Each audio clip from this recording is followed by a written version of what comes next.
with Jay Chan rocking some Johnny Cage, and we're going to be going up against Plus Is Not Real with Shiva. I actually didn't see the loadout, but I'm assuming some kind of variation. I do see the unblockable stomp here, which is something not a lot of Shivas utilize right now. And Plus Is Not Real. So, yeah. Oh boy. I just want to mention that Plus Is Not Real actually in a really good position in points as well. Currently at 10th, and Jay Chan sitting at 19th. So Jay Chan has been consistent, and this is his really first big week, and so this could jump him up in the points as well. This is awesome. The Plus Is Not Real, throwing in the mix of the overhead. No, those are some. I would hate to be on the receiving end of those Shokan size 13s that Shiva's got. Yeah, nobody wants to be on the receiving end of those. Those are just deadly, straight amplified fireball to try to kind of catch him. Duck, trying to look for some kind of duck there, but you know, just little by little, Jay Chan's health becomes depleted thanks to some, you know, very well placed projectiles. Whether you're amplifying or not amplifying it, you just want to kind of keep mixing it up, keep your opponent on their toes here. Wallace blocking to minimize that chip damage as much as possible. Oh, there's the tech. Super tech unfolding before our eyes. Now that wasn't a tournament variation or an ability in a tournament variation prior to customs, but it looks like the stunt double actually comes out and a lot of damage. That's a lot of damage. Armor break, unblockable ground pound here that hits the entire ground. You gotta jump, you gotta commit to try to avoid that. Whoa. Good block of the overhead, but didn't see that throw coming. Forward throw, keeping them as far away as possible. They're just gonna try to zone out here with projectiles. The ground pound that hits full screen, and here it is, just gonna be swinging for the fences as Shiva just dashes up.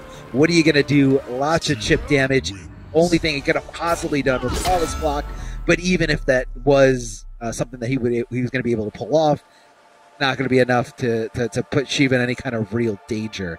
So here's the thing. Yeah. Stomp's really good, right? Absurdly good. He brings a tool that's designed specifically to beat it out, and it's one of the best moves in Mortal Kombat 11 to beat it out consistently. And this goes to show you, Plus Is Not Real with a really good game plan behind it. To simply not do it, zone him out, and use everything else that Shiva has, because she's still a really strong character even without it, right? The unblockable stomp, Jay Chan didn't look ready for. He ate every single stomp, didn't jump one time. And watch Plus Is Not Real. He's going to be looking for those jumps here early on, and you see the mind game that he started to play as well, having that unblockable stomp that looks like a short hop, and he started short hop canceling, and that's to, again, bait out movement, bait out jumps, and go for a punish accordingly. And that projectile has also been a problem. Jay Chan has been moving forward this entire match, Plus Is Not Real backwards the entire match, and he's been getting clipped on the way in the entire time, just slowly killing himself, really, at the end of the day. Yeah. I mean, it's tough to kind of, you know, you don't have an option that covers both the ground pound and the stomp, the teleport stomp, because, you know, they kind of, you know, to beat one, you lose to the other one. So you have to try to react to it. And they're very similar animations. So, you know, I don't blame anyone for not reacting to it correctly. It's very difficult, but there he is, jumping forward. Textbook punish here, down to get maximum damage here from that breakaway. We all know Johnny Cage's breakaway move is just trash. Here it is, gonna grab him. Oh, no, didn't amplify it. Or did he amplify it? I don't know. He didn't have the bar. It just came up with the projectile. Maybe he should be saving these offensive bars just for that, because if Plus Is Not Real recognizes that he doesn't have the offensive bar, he can just stomp all day. Yeah, probably. Definitely a thing he's going to be looking out for, jumping over the amplified fireball. Here come the down ones from Shiva, though, to kind of just reiterate her turn and just keep him in check. Here comes the forward throw, getting close to the corner here. Shiva's got nowhere to go but up. She could be going for the teleport. There it is, but didn't have the bar, like you said, Mr. Aquaman. That's twice that Plus Is Not Real has downed one, so that is a good trade for Shiva as far as hit advantage, because she's been able to take her turn back in a missed input. Kind of from both. It was a weird timing on the jump kick from Plus Is Not Real, and it looked like a missed flawless block from Jay Chan. That ended up working out because he got the short hop, two-handed slobber knocker, that is his short hop punch. Oh, and he guesses wrong on the 50-50 stand too. What a mix-up that Queen Shiva has. Super mix-up. Always got to watch out for either of those options. There's the bait with the short hop. That's back to the wall. Beautiful spacing on the sweep, and there you go. Stand 2 into the low. He's been mixing that up with the 2-1 as well and trying to keep it safe with the amplified projectile. He's playing really safe as Plus. There's the amplify. That's unescapable damage too, which is pretty good. Yeah, keeping him grounded there, not able to break away. Beautiful down to anti-air here to just kind of clip him out of the sky. But hold on, Jay-Chan not out of this. He still has Fatal Blow, still able to kind of dash cancel anything. There it is, dash cancel back, but here comes the big kick from Shiva. She takes to the sky. Oh, he wasn't close enough for that conversion. Ballsy throw. He needs an awful lot more to get the kill here. Fatal Blow cancel. Very respectful as plus. Not enough. Wake up gonna be wake up it! Wake up jump kick! I mean, East Coast, West Coast, it doesn't matter. Wake up jump. Wake up jump kick. That was like the third time she went for it there in that scenario. And hey, it worked. It's a really good option, and there's no reason to not use it. If it ain't broken, don't fix it. You know what I mean? Yeah, I definitely know what you mean. Okay, well, I think that Jay-Chan either got an input error right there, or he tried a galactic low-profile nut punch read that I can't even understand. Exactly. Yeah. I'm like, you're kind of reaching there. I'm pretty sure it was an input error, but hey, who knows? It could have worked. It's not an input error if it worked. It's my job to try to make that look better than it possibly was. Overhead here, connecting from Shiva, the big stomp as it comes down. And there's that short hop you were talking about, Mr. Aquaman, where she's kind of faking trying to bait out with some kind of movement here. I know, because that's what I do with this character, believe it or not. This is actually one of my variations for Shiva. I love that unblockable stomp, and that's the mind game behind it. And it's complemented by really good zoning. That regular projectile, so strong in and of itself. He's still alive! I can't believe that Plus Is Not Real has fought most of this match and set with his back to the wall. Have you noticed that? Yeah, and he hasn't panicked. He also hasn't used that interactable because it is pretty unsafe. Especially if your opponent knows that you're going for it, they kind of just get ready to punish on wherever you land, whether you kick or just run off of it.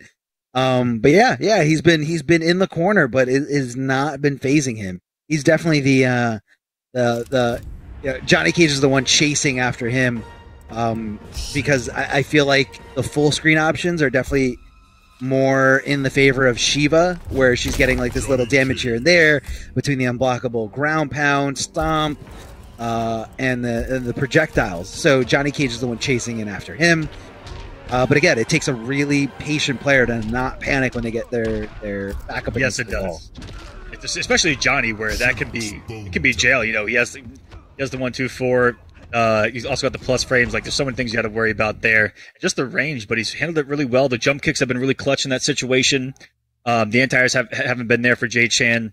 But by the time he's gotten to Shiva, by the time he's gotten to Plus Is Not Real, he has such a health deficit, and he hasn't found the big combos. No, it hasn't. I actually just saw right now that stunt double actually takes up 2 slots on your abilities. So, I mean, I know this is good tech against Shiva's unblockable teleport, but I mean, is it worth it? Is it worth giving up 2 spots of Johnny Cage's, customizable moves? I'm not really sure. Yeah. I think just bringing it for the stomp, but you take away one thing, but everything else is still so strong from Plus Is Not Real. So if you're Jay-Chan, that's something that you need to take away from this, no matter how this goes, is that, oh my goodness, I think he's trying to wake up Buttons right there. That's gonna put him on bleed, and now he can just stop. Okay. Hey. Breaking away, at least. There's a moral victory here if he doesn't win the round, but looks like it could be. One more decision left. Left in a standing position, goes for the forward throw. Now this is all tied up. Both players have Fatal Blow here, ready to go. Oh, flawless blocks. Okay. Flawless blocks to jump in, and a top player is definitely going to know, hey, I got flawless block. I got to hold on a block because I don't want to get clipped. And thinking one step ahead of that, goes for the grab. There's the tech, baby. There's the tech, the anti-teleport tech. Well, that's a lot of damage. Jay-Chan's coming to life now. Now he has him cornered with a health lead, and Plus Is Not Real, freaking out a little bit. I can't believe that he survived a lead situation against Shiva there. Yeah. We all thought it was all she wrote. Like, you move against, against Shiva, that's the only way to avoid the teleport. So, it's a tough damned if you do, damned if you don't situation. Good Nice block punish. and punish, man. Beautiful stuff here. Coming out of Johnny Cage. Jay Chan making a name for himself, trying to fight back, trying to get on the board here. Still down 0-2 in the games. Checking Shiva with that down 1. Because of that, open him up for the throw situation, throwing him back, away. Now that he's got a life lead, he's trying to make Shiva overextend. Maybe look for a teleport. He thought it was ground pound. He thought it was ground pound. Oh, that's the mix-up here. Oh, man, the animations look so similar. He got him. Oh, no. Oh, no. Oh my goodness, the robbery! He didn't know what to do! Shadow kick, projectile, something, and he got it. Oh no! I'm hurting. I'm hurting on the outside. I'm hurting on the inside. Oh no! I mean, I guess projectile wouldn't. It obviously wouldn't have done enough to kill her. It wouldn't have killed, but yeah, which is why he went for it. Looks like that stunt double really not helping in a zoning situation, but definitely going to help here. But not as much as you would think. He needs that bar, Aquaman. Like you said, you got to save the bar for those conversions. He just came off of there. He's coming off too much offensive meter right here at this spot because he amplifies every single projectile when he has the bar, and then when he has the opportunity, it's not there. It's like Austin Powers' dad in the movie. He just isn't there. Just not there. He's trying to, I get you're trying to contest in like a zoning war, against Shiva, because you have a pretty good projectiles, Johnny Cage. He's trying to minimize as much chip damage as possible. He tried to duck under that, but of course, an amplified fireball from Shiva does hit his mid. Oh, trying to clip her there as she tries to jump. Shimmy. Oh, and if only he had the meter right there. Oh, no. Didn't have the bar to close that out. That is as unfortunate as it gets right there because Jay Chan finally made adjustments. The jump kicks were taken out of the equation. He had health leads in the beginning of rounds. It was all turning around for Jay Chan. I felt like he could have gotten back in that set with a victory there. Plus, it's not real going to clutch it out. Yeah. I mean, it was good, man. It was good. It came down to the wire that last game. And, I really love seeing somebody, think a little bit outside of the box. A lot of people like to, just say, oh, Shiva's teleport stomp. You got to guess right. And then you got to, also whiff punish her, which, it's a tight window. It's kind of small. But that's usually the go-to. But he kind of found something, probably hitting up the lab and saying, do I have a tool that can deal with her no matter when she drops? A very unique tool, very underused tool, but I can see why. It's very, very slow in the startup. He tried to use it in the projectile war, full screen. It looked like he hit it at the right time against Shiva's amplified projectile, but the stunt double still didn't get there in time. So you got to kind of wonder the actual, versatility of that move in stunt double. It can't be that great. Yeah, it really good for Plus and Not Real to keep those fireballs going kind of consistently throughout the entire time, because then if you let Johnny breathe a little too much while he does have stunt double, he gets to just start kind of doing it for free, full screen, and then you got to worry about his backup coming into play. It was a really good job of just kind of keeping him at bay, forcing the movement forward, and then getting a W. For Jay Chan, I think it's just going to be a good learning experience there to look back. I want to say work on that resource management, and that was one of the biggest things to me. But Plus is Not Real threw something a little different at him with that unblockable ground pound because it looks like stomp, and then he started short hop canceling, and it all looks the same. So sometimes you could just be wrong. You see her go up, and you're like, "Oh, leap! Let me go and make a hard read," and then you're wrong, and then you're like, "Oh, let me go back to making a hard read." Wrong read after wrong read. No, it definitely is. It's tough, and it's something that you gotta. A lot of people say you lab things and you learn how to react to them, but when you're in the heat of the moment. Sometimes it makes it a little tougher. You're looking for so many different things. You're playing under some pressure.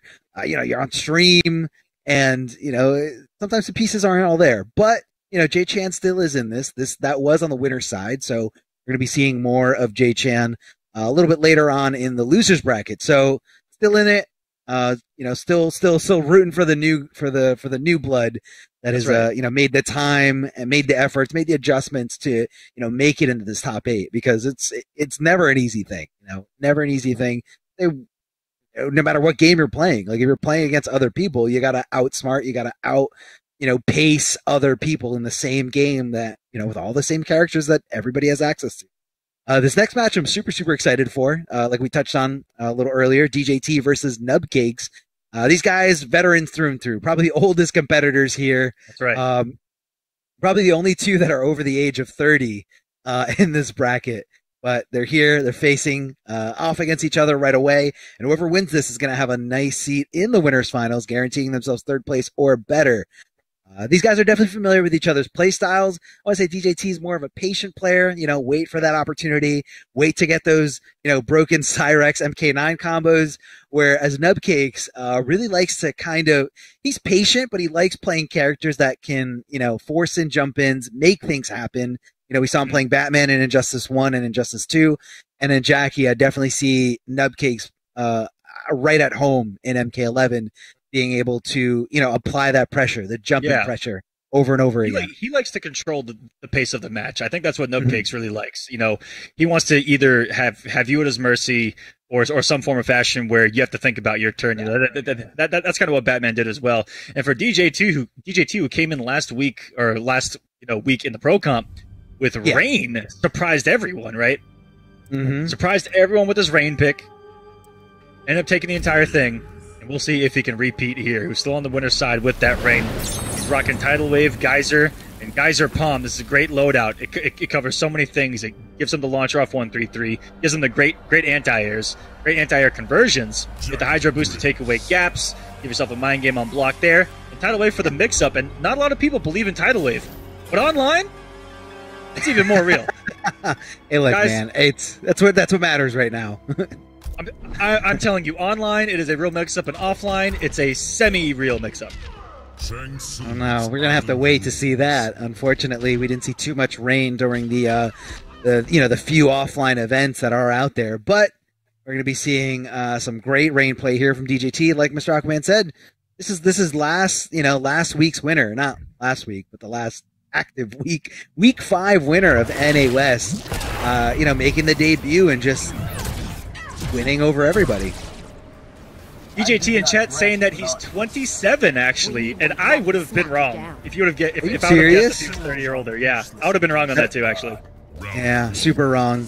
But I mean, that's so amazing that means he was super young when he started competing and playing MK9. MK9, Mr. Aquaman, believe it or not, came out 10 years ago. 10 years ago.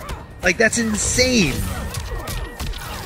Did you try to make the early read that he was going to only do one blast there? Pays the iron price for it. The corner. Wow, was that down one leap? I've never seen someone do down one leap. Hey, he believed in it. He believed. Got out of there.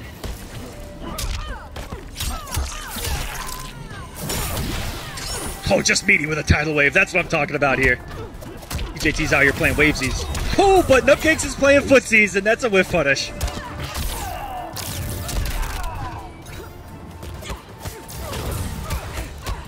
Weathering the storm here, no pun intended. Completely accidental. Gonna save with the 1, 3, 4, and just taking a turn. Nubcakes. Slight negativity there on that string. Good back and forth here. Yeah, for man. DJT, it was just one big read in elite pressure that gave him the health deficit there. All he needed. That's, just don't give Jackie that opportunity. She will take it. She will run. She hits hard. Downward shot, continuing this pressure here is DJT just trying to be patient there, looking for that anti-air geyser. Now, how successful is that? Not sure if he was looking for a different option from Jackie or maybe just, not the right thing to do. Big jump in here, trying to get away from that throw attempt. Falling apart here. Waking up with the 1-3-3, okay. Getting aggressive. Maybe feeling the pressure of Jacqueline Bay Biggs right now. Oh, trying to swing with a bag too, going nowhere. That's a feels bad.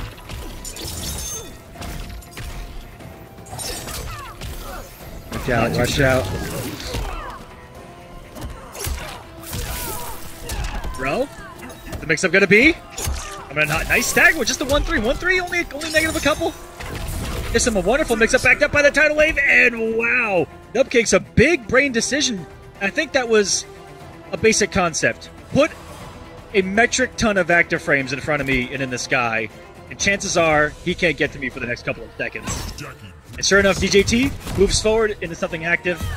taking game number 1 is Nupcakes. It looked like DJT was starting to get a little bit of a groove there and just start to settle down. That's what we know DJT for, right? Is that settling down, that slower pace, weather the storm, look for the opportunities. That's what he's been able to do. You know, you talked about him playing Cyrax.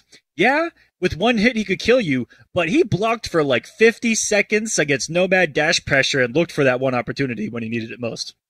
That's all you needed. That's all you needed with that character. And you know, again, I don't think Rain is Rain is not the damage dealer though. No, definitely not. And that's why, like at the beginning of MK11, you saw DJT being one of the only Baraka players out there, because you know it was just a character that did insane amount of damage. Didn't have mix-ups in that variation that he was playing, but you know, with a little bit of a good execution, you know, DJT doing the optimals every single time on stream.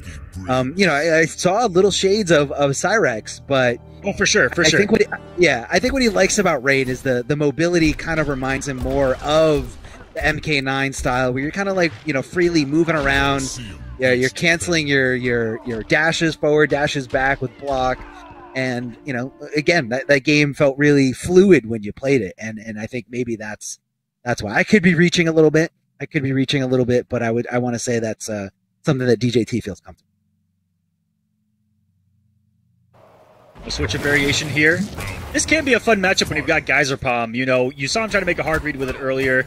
We'll see how he does it here in the neutral, if Nupcakes even lets him breathe. But Geyser Palm can be pretty good at giving her a threat to not be airborne. Oh, throwing down the goop there. And I love Nupcakes' decision to roll back. He wanted to try to go for the safest option here. DJT amplifying that geyser grab out of the sky and just trying to get as much damage as possible. But like you said, not really the damage-doing character, whereas Jackie, it's like a truck, man. You don't want to be on the receiving end of that. Down with the goop all over the place. Watch out for the damage over time as you do touch it. It doesn't really stack past 2, so once that third one comes out, the first one goes away. Flawless blocking the gap. Nupcakes utilizing that knowledge to, you know, get the frame advantage a little bit closer, a little more on his side, so he's free to, you know, kind of just go for those moves, go for that pressure, that Jackie pressure that we all love to hate. Nice. Took away the gap, but at what cost? You know, off a bar of meter, it only did like 10 damage. And that's the thing about Rain. And there's the Geyser Bomb coming into play. Now we're going to the corner. JT not gonna have anything to confirm with. Could have gone for some crazy meterless geyser stuff right there if he wanted to try to be Rain God, but I don't know how hard that is in your post patch.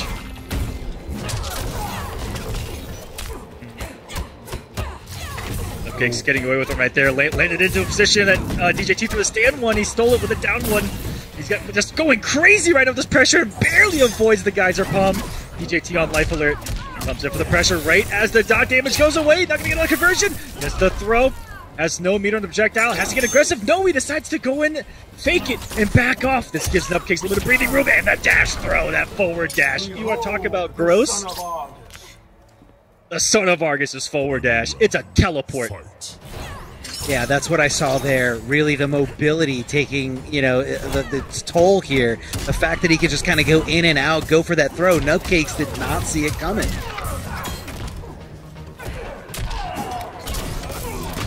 Look at him bleed through this throw. And attacking on a little bit more damage. And the Geyser Palm.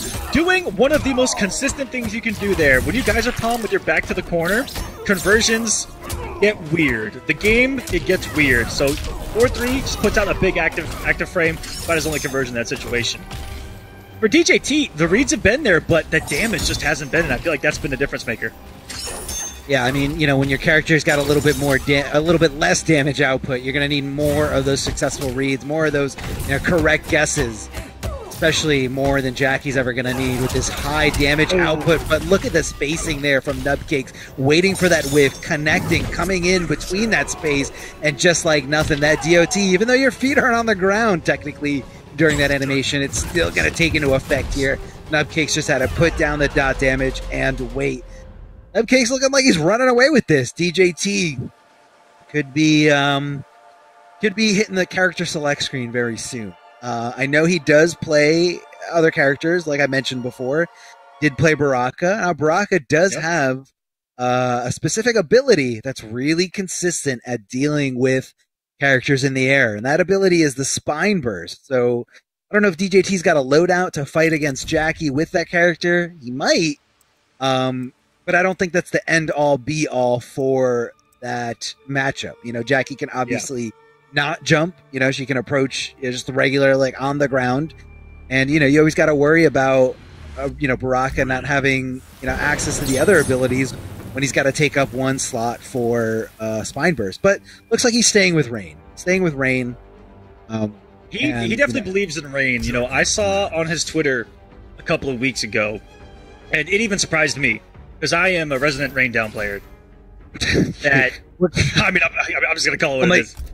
Yeah, way worse than Cordal. But he said that he believes in Rain and that he was going to showcase it. And then I kid you not, I think it was the next day he went and he won NA West.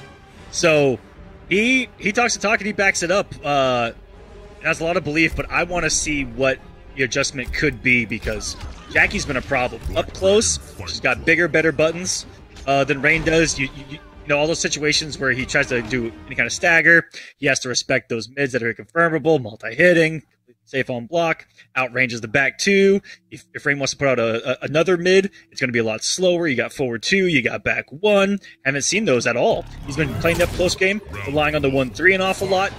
And that's where Nupcakes is able to steal a lot of turns with that down one, etc. Yeah, stealing turns. It's something you always got to be, you know, worried about.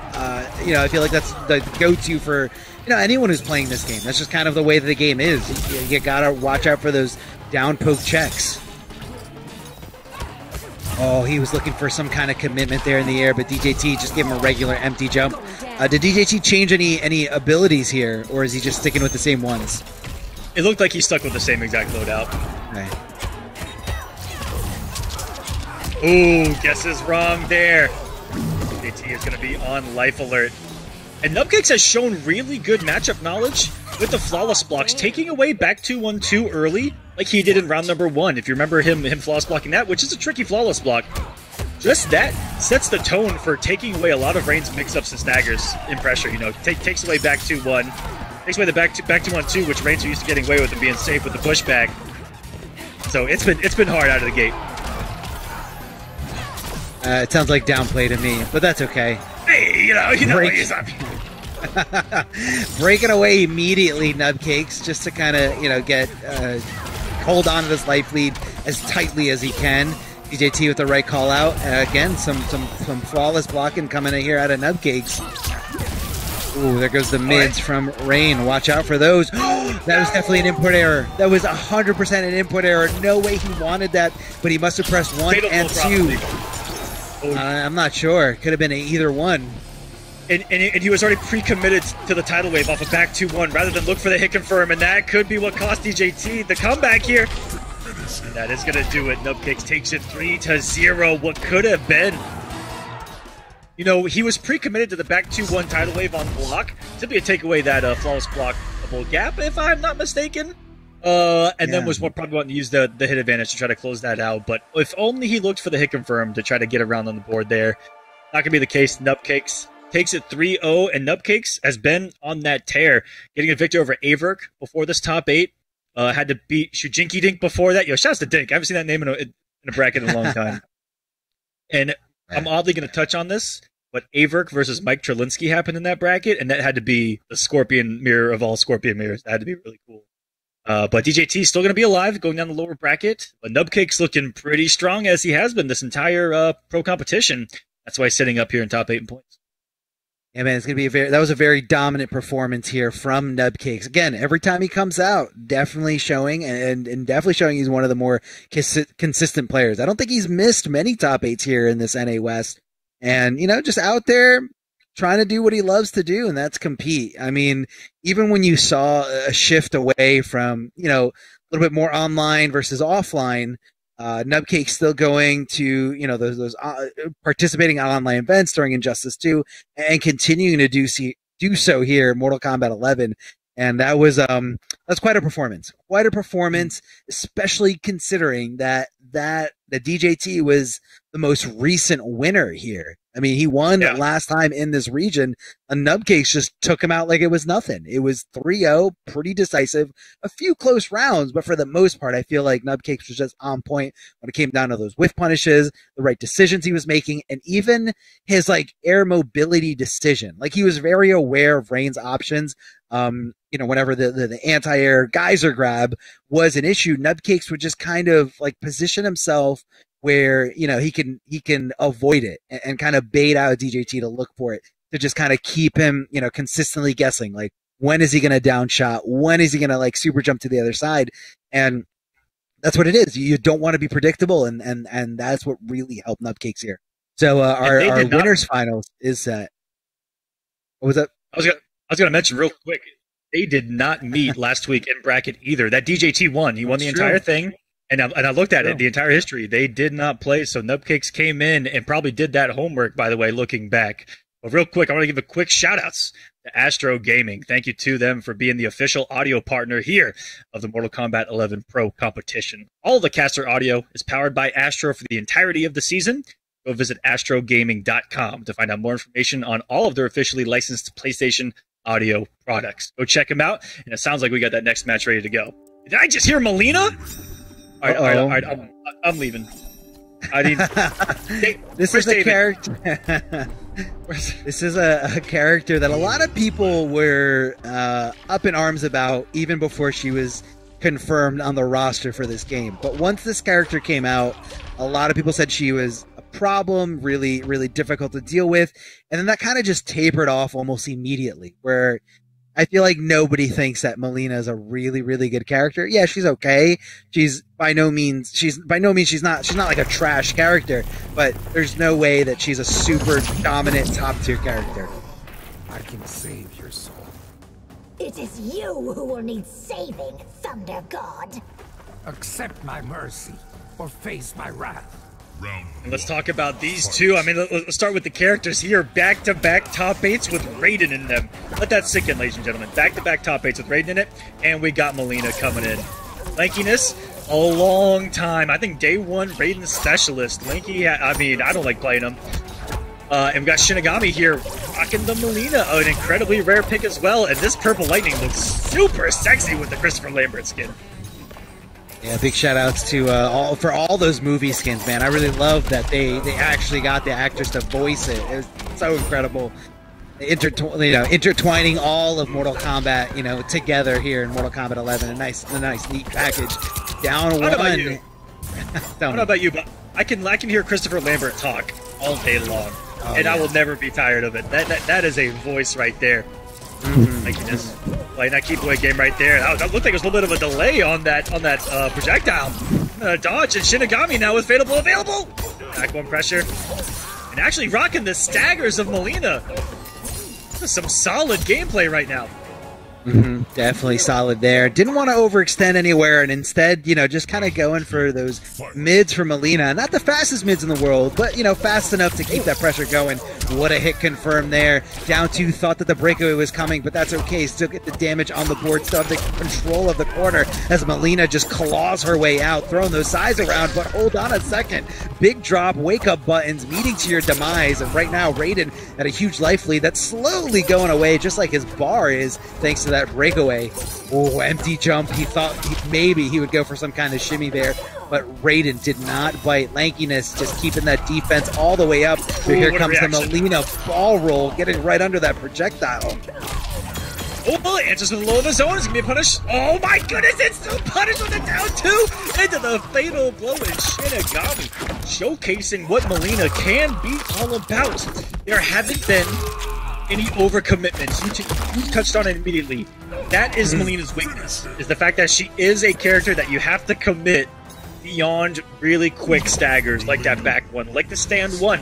But he's doing it well. Some great reactionary roll punishes to the projectile as well, and him a game 1 victory.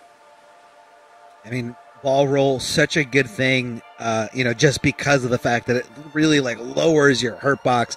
And, just kind of getting around the projectile there, especially Raiden's, it starts off pretty high, not the fastest projectile at all, but you know, it's something that you're going to want to rely on in certain matchups, trying to get some, you know, free damage on the board. Melina's looking great. Melina is looking great here. That mid, that back one, oh good. For Lanky, I think that the only adjustment so far is to just slow down on the projectiles. I was looking at the end, and even I was picking up on the pattern of projectile, projectile, projectile. And just in the back of my mind, I'm like, roll. And sure enough, just roll on reaction. Just got a little too comfortable with those. See if we can turn this around. Rocking the simple teleport. Storm Cell Raiden, that's been effective all tournaments long. And starting off with it in the punish. And look at that guaranteed damage, by the way. I think that good characters in this game get about 30% guaranteed off of their bar. And Raiden has joined them, from what I've seen here tonight. No breakaway from Shinigami, can find himself in the corner. It's a tough spot to beat. Ooh, poking back as soon as possible here, Raiden. And right now, I was going to say I thought he was going to back off because he has a huge life lead. Doesn't really need to take a big risk, but he just teleported and put himself in the corner. And just as easy as he went in, he comes right back out. Shinigami trying to close that gap, but getting tossed there, holding on to block just a little too tightly here, being susceptible to that throw. Here comes the overhead. I don't think that chipped out because he still has that bar remaining there on the right side. Probably a hard read gone wrong. That's for sure. Another beautifully timed teleport. And that was before. It looked like it was like as that projectile started up, so it wasn't a reaction. A really good read. Ooh, what a call out! That immediate check by Shinigami was perfect. Ooh, we got the 1/1/1+3. Ooh, just instant jump kick. I mean, what is that about? Oh yeah, they're the staggers.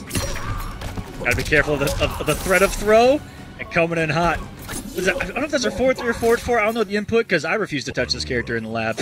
But that thing is active. I try to disrespect that all the time, and I get cooked. Talking about the cartwheel thing, that forward cartwheel, air cartwheel. Yeah, no, it's super duper active and a great way to just kind of bait an opponent that thinks a throw is coming, whether they're gonna press a button or go for a neutral duck.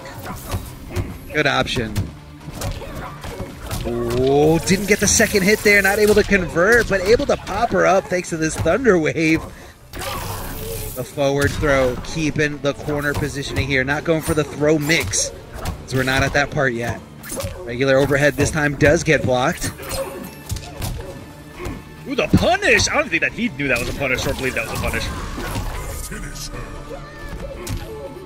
That was just a sexy sequence by Lanky in the corner to tie us up at 1 game apiece. Was able to play a little bit more of an up-close game that time around. That space is where Shinigami shined with those snipes of the roll. And like I said, if he just looked out for that a little bit more, he's going to find himself perfectly comfortable in this match. Good back and forth, though. That Melina's looking really good. I never get to see Melina in tournaments, so heck yeah. Heck yeah, man. We love seeing these, these underused characters. I remember, again, a few people, a few players wanted to play Melina. Tweedy was among them, even picking Melina in the first few, I believe the first or second week of NA East. But, obviously not getting the results he wanted and made the switch back to Geras.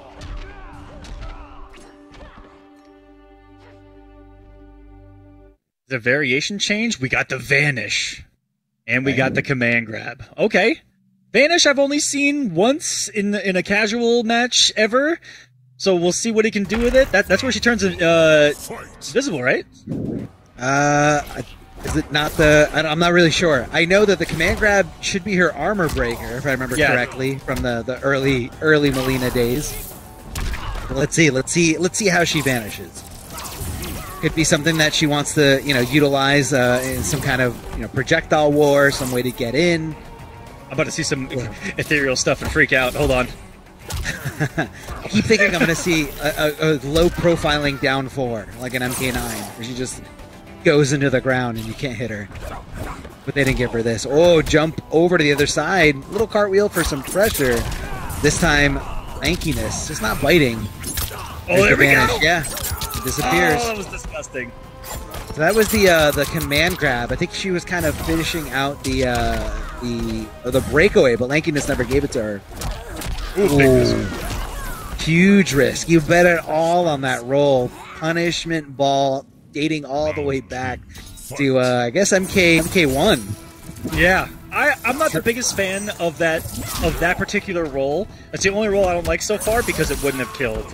You know, yeah, Lanky didn't have a breakaway, but he needed a lot of damage, and that is just a savage swing and a GG's big fan of a down 2 through that Melina pressure. But it's good because again, she can't commit. If she commits, she leaves herself susceptible to being punished, and really good to early check her on those staggers. Yeah, gotta check her on those staggers. Oh, the down one, and look at the space that Lankiness is playing the game at. You know, he's not going full screen, but he is, you know, trying to utilize his forward advancing mid because that's something that he can, you know, easily hit confirm. Oh. Down 2's like a crazy person, and that right there was Chip. No defensive bar left there on Perfect Shinigami, but instead gonna be losing here. I believe that's 2-0. Lanky's favor. 2-1 with the 2-1. I'm sorry. Yep. My bad. Oh, we're sitting back going Melina in tournament, let alone getting a victory. Absolutely. Yeah, exactly. How is she gonna do that? How, guys? I think everyone knows that I'm not the biggest fan of Melina, but I still love seeing that she's getting represented in tournament because she has been non-existent since she's come out, and just like any character I don't see in tournament, I want to see more of them. Where are the Shao Kahn's at? Where are the Rambos at? Rambo, yeah, exactly. We want to see more diversity here. I mean, look, you got all access to these characters. Oh, where's Spellmaster Shing? His accidental pick in top 8. I've been waiting since day one for Spellmaster Shang to exist. Do you remember how like hype we got for that? Like the whole room was so excited for that. I'm finally gonna see something, and I saw death. And I saw. Okay, Shinigami with a drastic change in character here, by the way.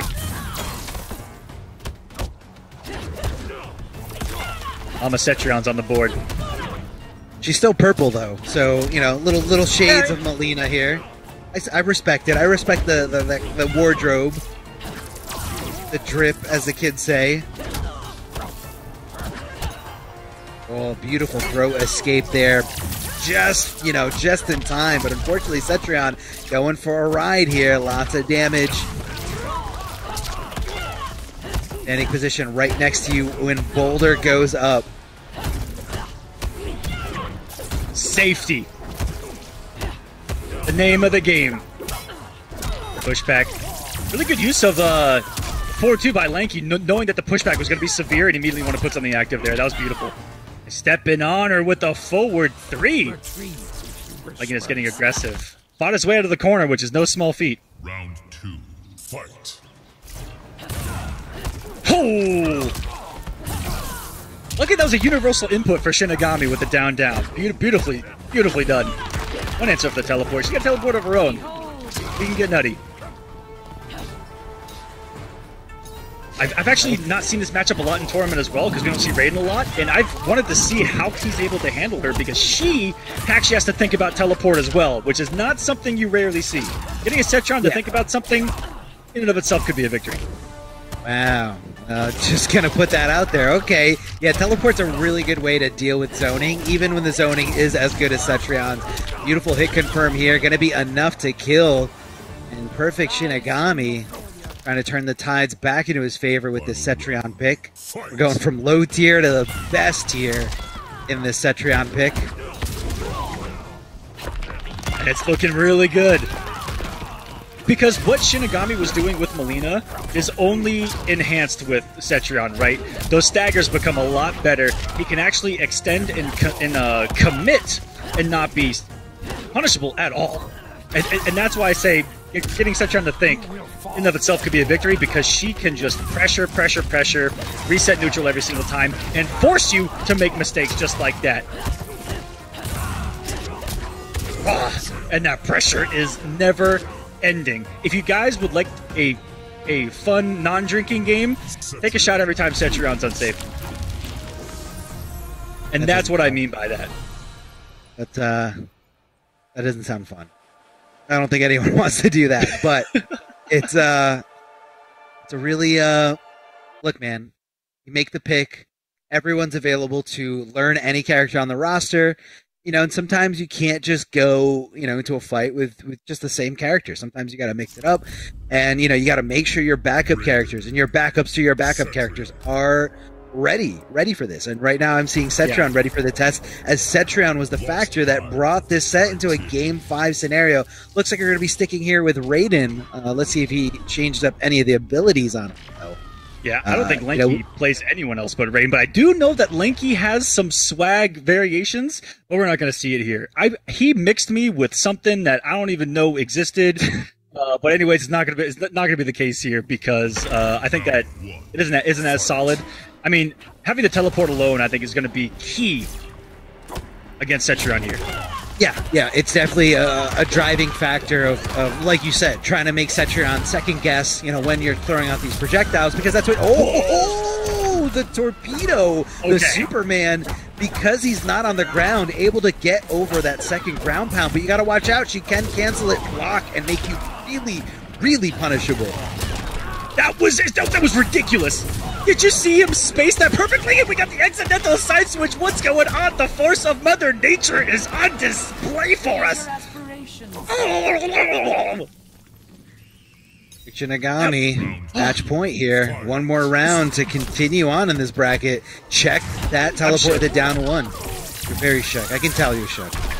I'm shook because of the spacing on the 2-1 anti-air that led to the crushing blow. That was ridiculous. Pressure's on. Let's see.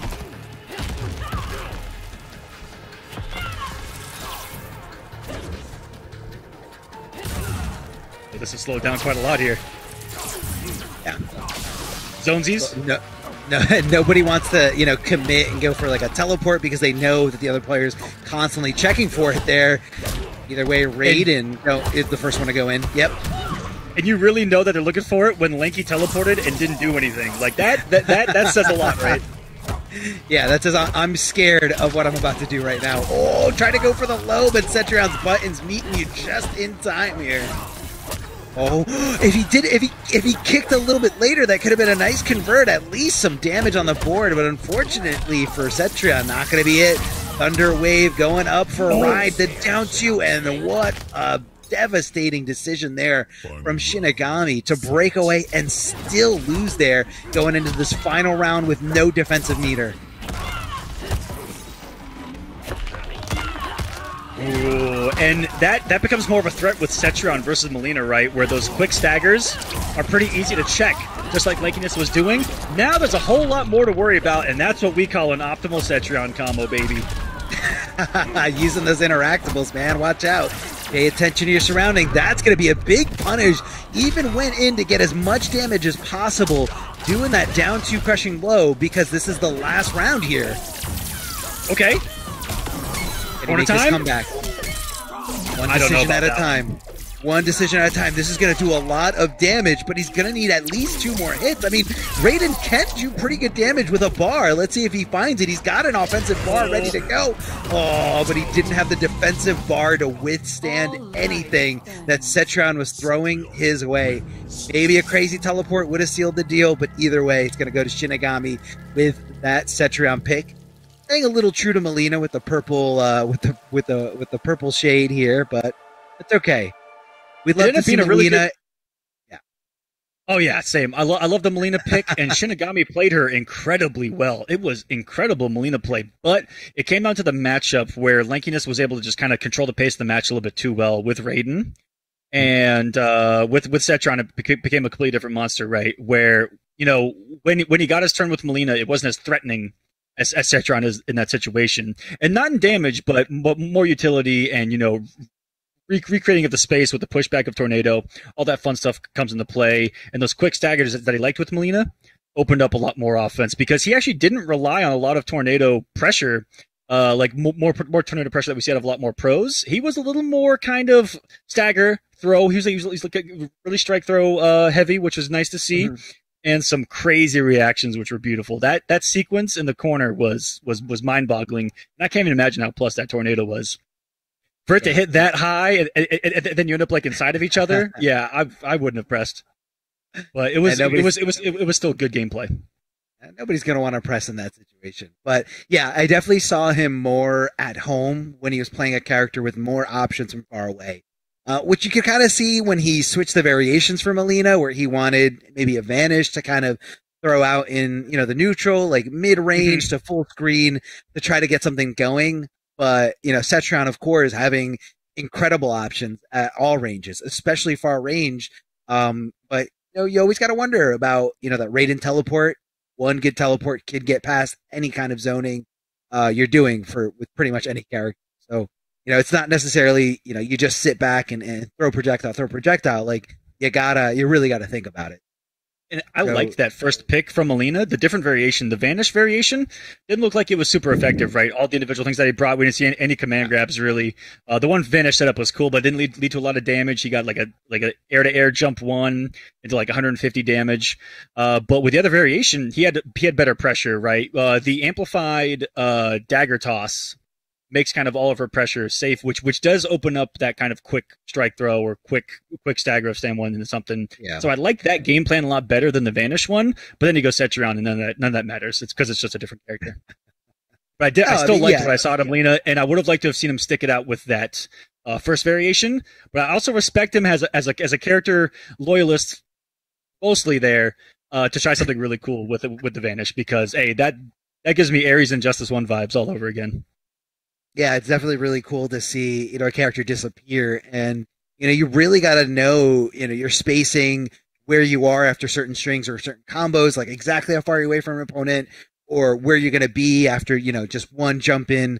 So it's really cool to see something different. And that's something that MK11 has brought us a lot of different properties on different moves. Like, you have moves that like take away your ability to use your meter. You have moves where you like disappear, all different kinds of command grabs, like ones that hit mid, one that has great Oki but not as much damage. A big like a great diversity of different types of moves. So like whenever you see something cool, you can equip it and then equip the other moves to kind of complement that, and anyone can really play. I'm not going to say that every move is good, because that's definitely not true. Some of these moves suck, but that's just the way that any game is. Not every not there's every gun and not every character. Exactly. Yeah. So it lets you play however you want to play. Just know that you're not going to be playing the best with everybody else, which is why you see you see repeat characters, you see repeat variations, because some people are more confident in, I can play the same variation, the same character that other people are playing, but I'm confident that I will play them better. Whereas, someone could take more of a low tier approach and say, I'm going to play the character that nobody's talking about. I'm going to play the character that nobody labs against, and, be a low tier hero. But we're going to be moving forward here in our next I love you guys, by the way. All the low tier heroes out in the world. I love you guys. You guys are the best. Where would the FGC be without low tier? Yeah, it would be a snooze fest. Exactly right. All right, we got Unfazed Moses going up against Averk.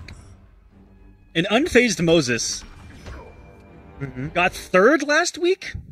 Yeah, I believe he had a really good showing last time. It was all game 5s: 3-2 over Nub Kicks, 3-2 over Gambler, 3-2 over Titanium Tigers. He's here to play. And Averk, of course, I don't even think we got to talk about Averk. I'm pretty sure everyone knows what we're about to see. We're about to see some maddening scorpion play. I mean, that was pretty sick too. Just like his clan tag. All right, big jump in from Noob Saibot, committed to that jump in punch, and because of that, whoa, hold on, different variation that we're not really used to seeing as much. We're going to be going into, some kind of restand here. There's a Shadow Clone coming at you. Tries to go for the teleport, but good check here from Unfazed Moses. You want to hit your down post because it's going to correct if he does come at you. Ooh, Moses pressing a lot of buttons here early on.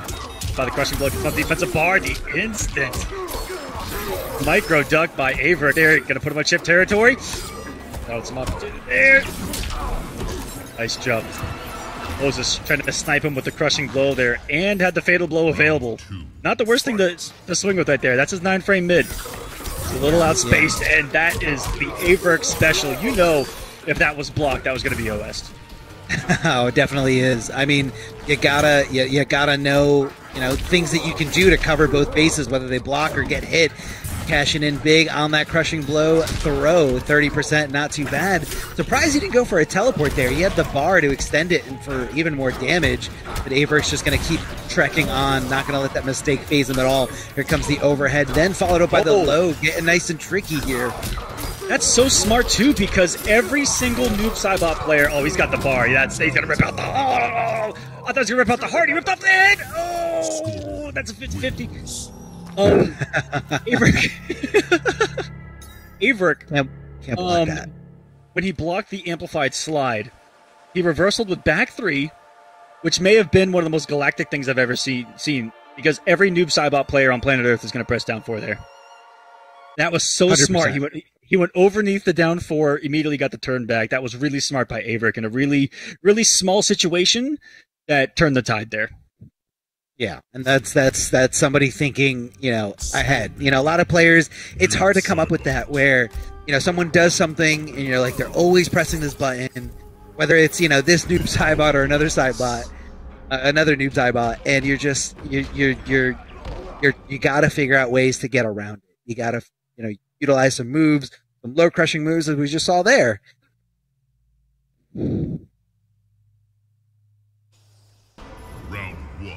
Team number 2. Moses definitely had his opportunities there. Averk's making some crazy good decisions, and that should have gone punished. I may have spoken too soon. Cursed. Oh no! 0 for 2 on a huge potential damage, and Averk is going to get... You gotta be careful here because he can get more comfortable here. He sees that you're panicking, in those situations. No punish on the teleport, no punish on a clean jump in. I would start swinging too, and here we go. Oh, forward 3 goes. Oh no, big spear to the face here. And Averk, high octane here, all momentum, all offense, just running away with this. Unfazed Moses needs to get back into this game here. He is letting Averk run away with this. Down 4, okay, getting something going here. Obviously, it doesn't lead into a combo. And look at that, man. Averk able to just confirm there that move got blocked and doesn't have to commit to the entire teleport. And again, this time, if it hits, here it comes. Teleport for good damage. Restand situation right in front of him. Hits him with the down 1. Nobody saw it coming. Moses didn't see it coming. But here comes the back throw. Position all for Moses. Moses can make this count, but you can't give him any breathing room. He's just going to teleport out of there. Oh, no! What did he press? I mean, pressing anything wasn't the move. No. Gotta block those. Here comes those overheads. And that almost sniped him out of the air. Moses could have gotten one there. But Averk, luck on his side. I don't know, something on his side here in this match. Moses has had the opportunities just like in game number 1, and even more so in round number 2 to start us off. Averk should have started this off halfway dead. I'm going to say it. I don't know, man. I think Averk's playing really, really good. I mean, there at the end, he was just kind of reacting to anything there at the end. I mean, Scorpion's teleport, even though it does hit as a high, still, something that you base reactions off of. You jump, you bait them into, trying to move forward or maybe trying to position themselves in any kind of way, then you go right into the teleport. In that specific scenario, Averk takes to the sky, saw the whiff, and said, all right, here comes teleport. And, just like that, that's the victory. That's all he needed. A lot of people feeling like Averk is the one to win here. I mean, you can never count him out. Never count him out. There he is. Sitting here thinking, is something different coming? Nope, looks like we got the same variation. But no, you're right. Averk's also doing some amazing things. I mean, and that's just kind of what we expect out of him. He's a machine.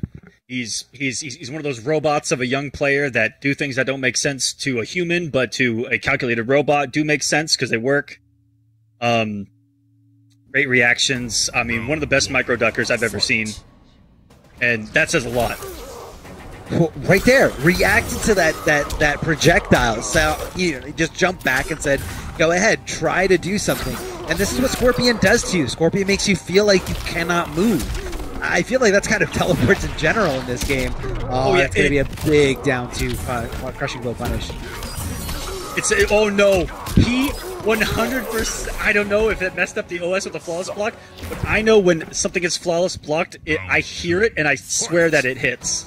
And so I think that I fall for the same exact thing. Not going to matter here though. Averick on match point.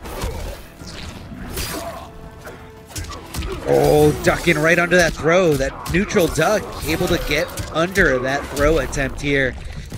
Unfazed Moses running out of time here, running out of health as Aver continues this onslaught. Crushing blow. Watch out for that DOT. Damage over time didn't just do 21%. In fact, it's doing bleed damage. Hold on. Unfazed Moses. Okay. Hit confirming into the teleport. Amplifying it for more combo ability. Getting on the board. What an air-to-air, but because he hit it too low. Was ready. The fact that Averick was ready for that? Are you kidding me? You always got to be ready. You never know when your opponent is going to drop a combo, even if their whole life, the whole moment of the set came into that scenario and everything. It required the execution. I'm going to apologize for what I'm about to say to you, and I'm really sorry. But he might be pulling a U. And I'm going to go back to Injustice 1 real quick. Darth Arma, anytime he was blocking, was mashing 1 the entire time. Not true? Not true? It's true. You got to remember, in Injustice 1, you had to tech roll. That was the best way to get up. So I happened to be mashing 1 in order to tech roll. And then if you drop the combo... On defense, it was your quickest reversal, and you could mash it while blocking, and it would come out on the quickest frame. Do you remember that?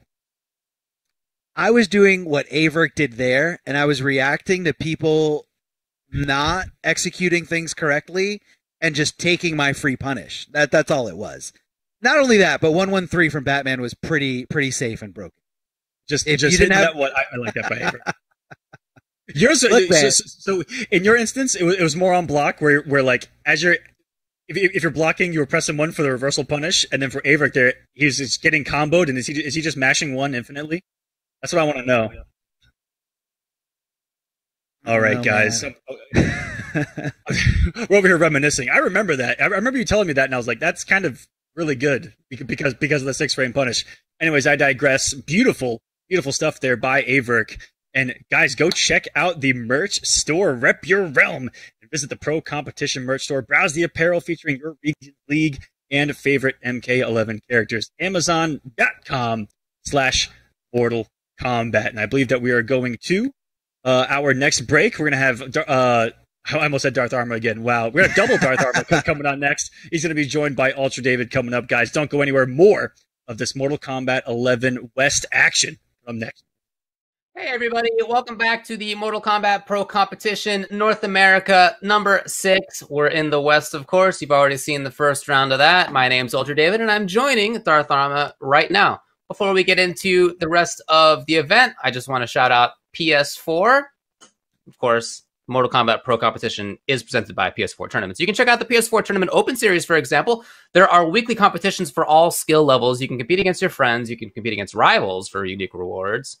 Visit the PlayStation 4 Competition Center at compete.playstation.com. It's the one destination with Mortal Kombat content that gives an inside look at how top players play, tips and tricks for players of all skill levels.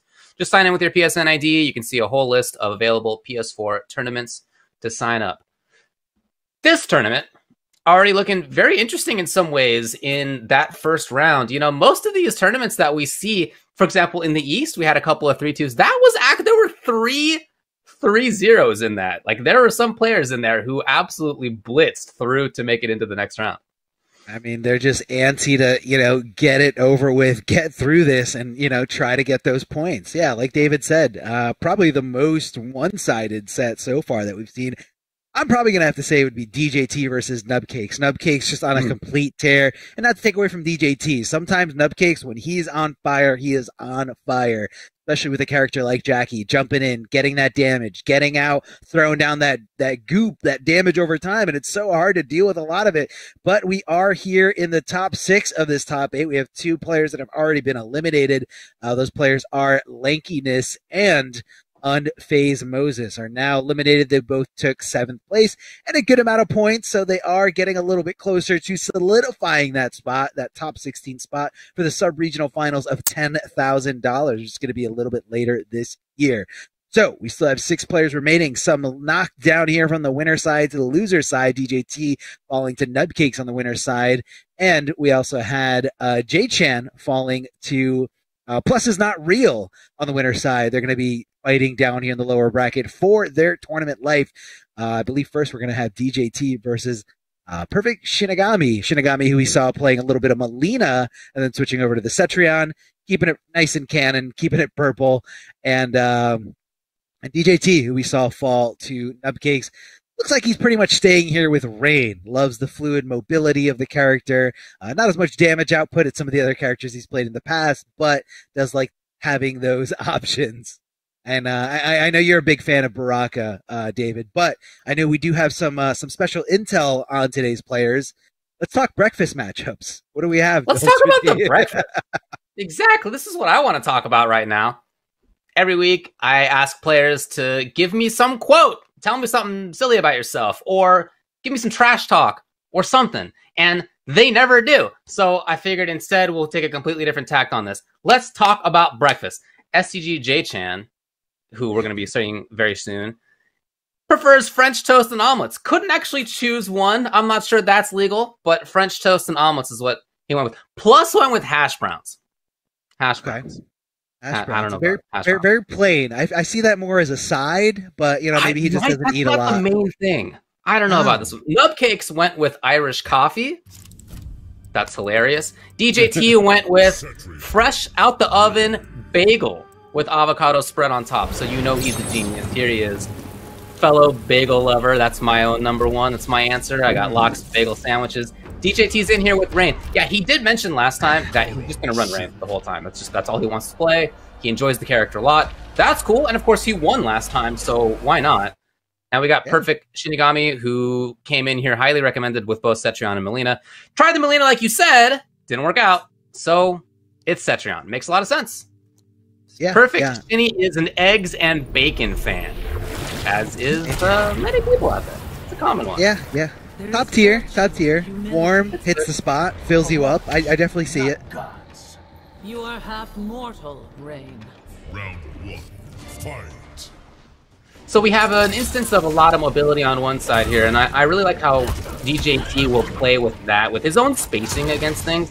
Cetrion has so much strength, obviously, but at the same time, some of the stuff she wants to do kind of requires that she know where you're going to be, and it's hard to know where DJT is going to be. It's the mobility. The mobility is just too good from this character. I mean, we're talking forward dash, back dash, the wave dashing. It's insane. Forward throw from DJT, knowing Shinigami's just holding on to blocks, scared to make a move. The throw tech from DJT has been doing this for 10 years plus. He knows how to react to his animations, and he knows how to, play that game. Forward throw or back throw, which way you throwing me. Rock wall keeping you at bay, keeping you nice and far away. DJT coming in with a counter, coming in with a meaty stand highs. Dangerous stuff. You got to watch out for those low pokes. All of a sudden, a little bit more offense here for Perfect Shinigami. Marching forward slowly. Expecting the amplifier right there, I think, was DJT. But he does have a life lead. Yeah, he built on it a little bit as well. And look at him just blocking. This is something that we've seen DJT do forever. Not always about stealing turns. Sometimes he's patient, waits for his, and he found it. And I saw a double down one there from DJT, but I get why. Because his opponent had very little health. The down one was going to, deplete at least half of the remaining health, so it's definitely worth it. Oh, I like the idea. It just was a little bit too high. Yeah, a little too early there. Had to wait just a little bit, but, didn't want to risk getting hit by that second part of the ground pound. Oh, big crushing blow, 30%. Get away from me, thanks to that throw. Look at the D right there. He's absolutely willing to take the grabs in those situations. We've seen it a few times right now. Yeah, you might take some chip. I mean, you probably will take some chip, but on the other hand, there's not a lot that's a big threat. Punish here. Watch out for this rock wall, staying away, but look at the call out on the teleport. DJT on point with the reactions. I mean, again, a veteran is gonna, I don't care how old anyone is. If you're a veteran and you're practicing, you're going to react with the best of them. And DJT showing that perfectly here. Teleporting and just hitting him with that string. Finishing it out exactly how he needed to. And I just want to point out that Shinigami went straight with the Cetrion pick out the gate. I feel like, out of the Cetrion on the Melina, I do see the Cetrion being not just the stronger character in general. I'm not trying to upplay Cetrion or anything. That's for another time. But I mean, from what I saw of this player with those two characters, I was way more impressed with the Cetrion in terms of like control, spacing, even like the way that he kind of did the follow-up setups versus the way he did follow-up setups with Melina after certain combos or certain strings.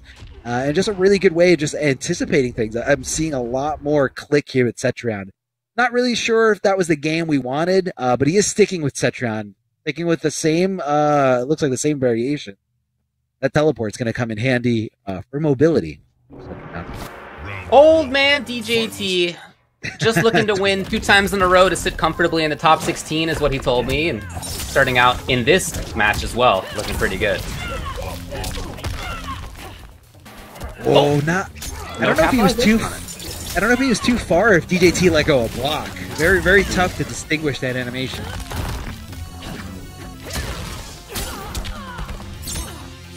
He's just in so fast. Yeah, he's in and out. I mean, you got to watch out. Beautiful punish there on the forward roll. The patience here from Shinigami, leaving DJT in a standing position and getting that free chip damage to no real danger of her own at that range. Oh, cancels it. Wasn't quite there. DJT does prep. He's trying to get in there. He's trying to end it. Giving some opportunities for Shinigami, who just gets out and absolutely has a chance right now. No. Never mind. Round 2. Fight. Oh, Dick. Pressing buttons at that range. Calling out the forward movement from DJT. Again, it's really hard to know where DJT is going to move, but if Shinigami gets a read on that, it's going to be a very different story.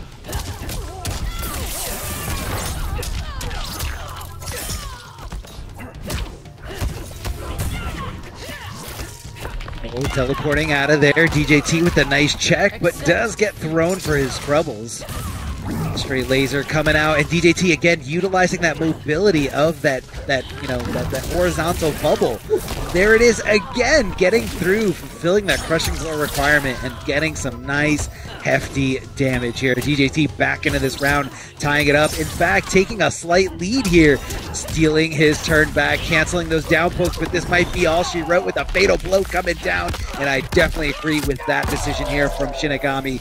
No need to take any kind of risk, trying to risk another round. Just get it over with.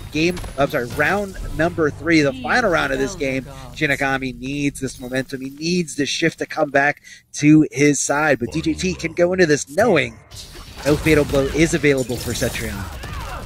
Ooh, underneath. Nice timing from Shinigami. Trying to put up that wall, both strategically and literally. Hoping to bait something there. DJT is so good at just not taking that bait. Gonna get the corner for himself, though. Yeah, Rain has for him. Rain has incredible corner carry ability. Look at this, just kind of, keeping it nice and simple. A few little mix-ups here and there, just getting little damage. But for the most part, he just doesn't want to let Cetrion out. Doesn't want to give her any kind of breathing room. But you gotta watch out, though. She can, teleport, so you just gotta be on your toes. Well, out of the corner at least, Shinigami, but, well, not for long, and not exactly what Shinigami was hoping for. It's 2-0 for DJT. Like I said, last time DJT won this whole thing. He won North America West number 5. So when he got sent down as strongly as he did, like you were talking about versus Nubcakes, honestly, domination, 3-0. That was rare to see somebody like DJT lose that badly, and I'm absolutely expecting a deep march from DJT through this loser side. Yeah, man. Sometimes you need that little boost. You know, sometimes you need to know that your tournament life is at stake. A little bit more pressure is on you, so you can, you know, become the better competitor. Especially someone who's a veteran, someone who's been through this before. I'm sure DJT and has a long, you know, 10-year career of a fighting game player. JT, 27 years old. I thought he was. I thought he was 30. He's just been around for a long time. Yeah, he'll be 30 soon. Everybody watching, you'll be 30 soon too. It'll feel like it anyway once you are 30. Perfect Shinny, you can follow him on Twitter at Perfect Shinny. He says, first time in top 8 for Pro Comp, but I feel confident I can do well. Well, if so, he's going to need 3 in a row right now versus DJT.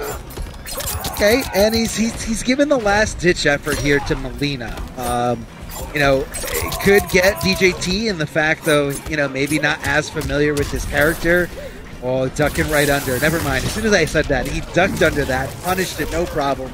There's no way DJT doesn't know how to fight against this character. Here come the Miz. A little bit slow, but a great way to blow up that neutral duck attempt. Throw escaping here. Stopping the throw attempt.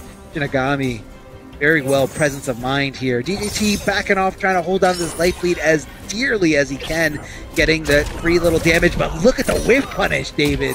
Just like that, the spacing, immaculate. And now Shinigami has the life lead. Ooh, that was a big read. DJT did not do anything. He was quite cautious. And now it's the approach for him. Empty jump down 2. He just did empty jump down 2. Empty jump down 2, man, yeah. Flawless blocking, stopping everything. As much chip as damage. Oh, committed! Oh my god, down 2 there? Was that the intention? I don't know, but here comes ball roll. I thought a down 2 was coming after that breakaway, but here comes the command grab. Amplifying it to make sure. Of that right there. So good, making sure that that does connect there. That was insane.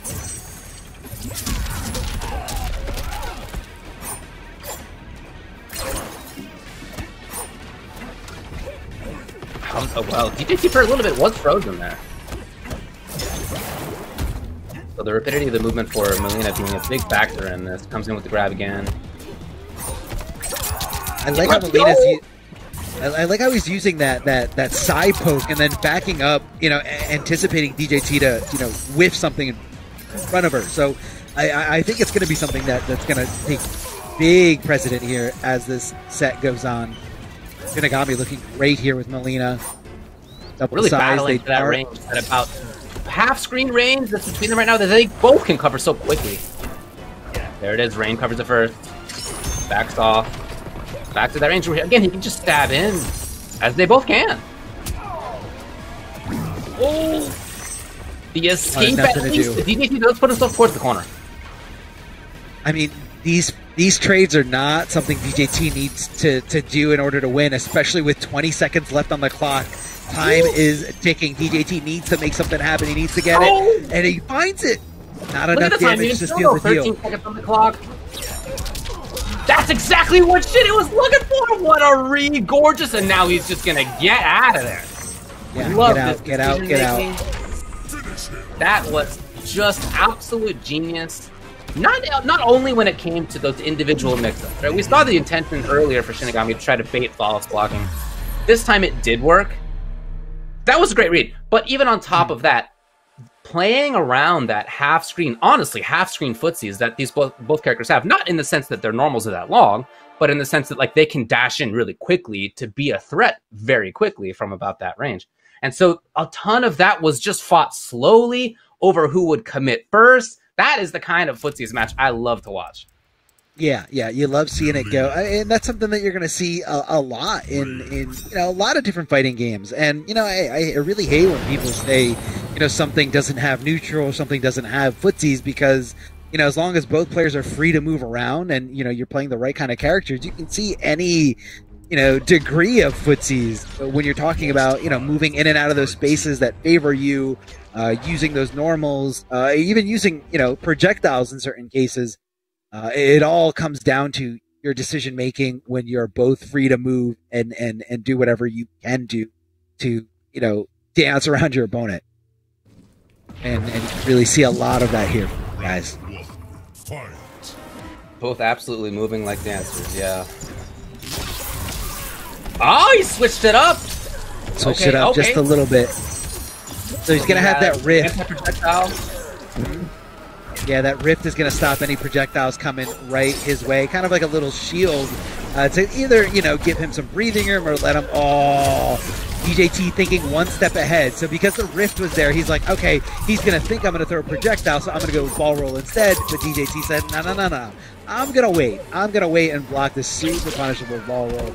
Down two from DJT, sniping her out of the sky, getting some good damage, deciding to back off, but here comes Melina.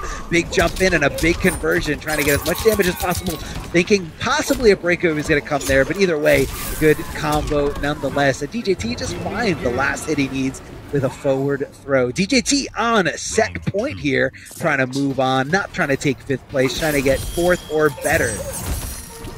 Does the rift only stop one projectile? Yeah, right, it does, And I guess I just didn't think that they were 2 separate projectiles in that way. That's very interesting. Yeah, a lot of diversity here. You know, not all projectiles are the same. You know, they don't clash, obviously, but, you know, all different properties. Getting out of there. Is that a punish? It didn't say punish, but it worked. No, it was, I guess it was DJT thinking, okay, I'm free to move and I don't have to block. While it's blocking, minimizing that chip. Very tough to avoid. Oh, the down slash here coming out of rain, but hold on a second. Shinigami with some momentum after momentum. A few drops here, and DJT swinging for the fences when it's his turn. Love the trip guard there with that low poke, making sure Melina can't squirm away, free to do whatever she wants. Again, either one could dash in at any time. She could teleport in. He could do an air dash in, I guess. There's all sorts of options here. So much mobility on both sides. As DJT does need to get at least 1 hit, some significant chip, and I love how slowly Perfect Shinigami is willing to play this. Yeah. Some people will get frustrated, some people will get hurried, and we are not seeing that at all. 15 seconds now. Now that is plenty of time to find 1 hit, which is all DJT needs. Through the slug! Through the slug! 8 seconds! I love it taking up the space when the opponent needs to get in. Sometimes you feel like you should back off, but if they need to get in, they won't be looking for you to counterattack, and that's exactly why that worked. Exactly. Coming up, you know, filling that space between yourself and the opponent on the approach. Definitely a good way here. Shinigami looking for the breakaway, but didn't come his way. But hey, it's okay. He still got a nice combo at the end of it. Oh, what an anti-air from DJT, but not fast enough to get that follow-up conversion. Here comes the rift. Shinigami perfectly timing it. Yeah, timing it perfect. As soon as the rift becomes inactive. Yeah, it doesn't last very long. We've already seen Shinny get through that. The grab. Woo! Playing real good mix-ups right now up close. DJT though with the duck.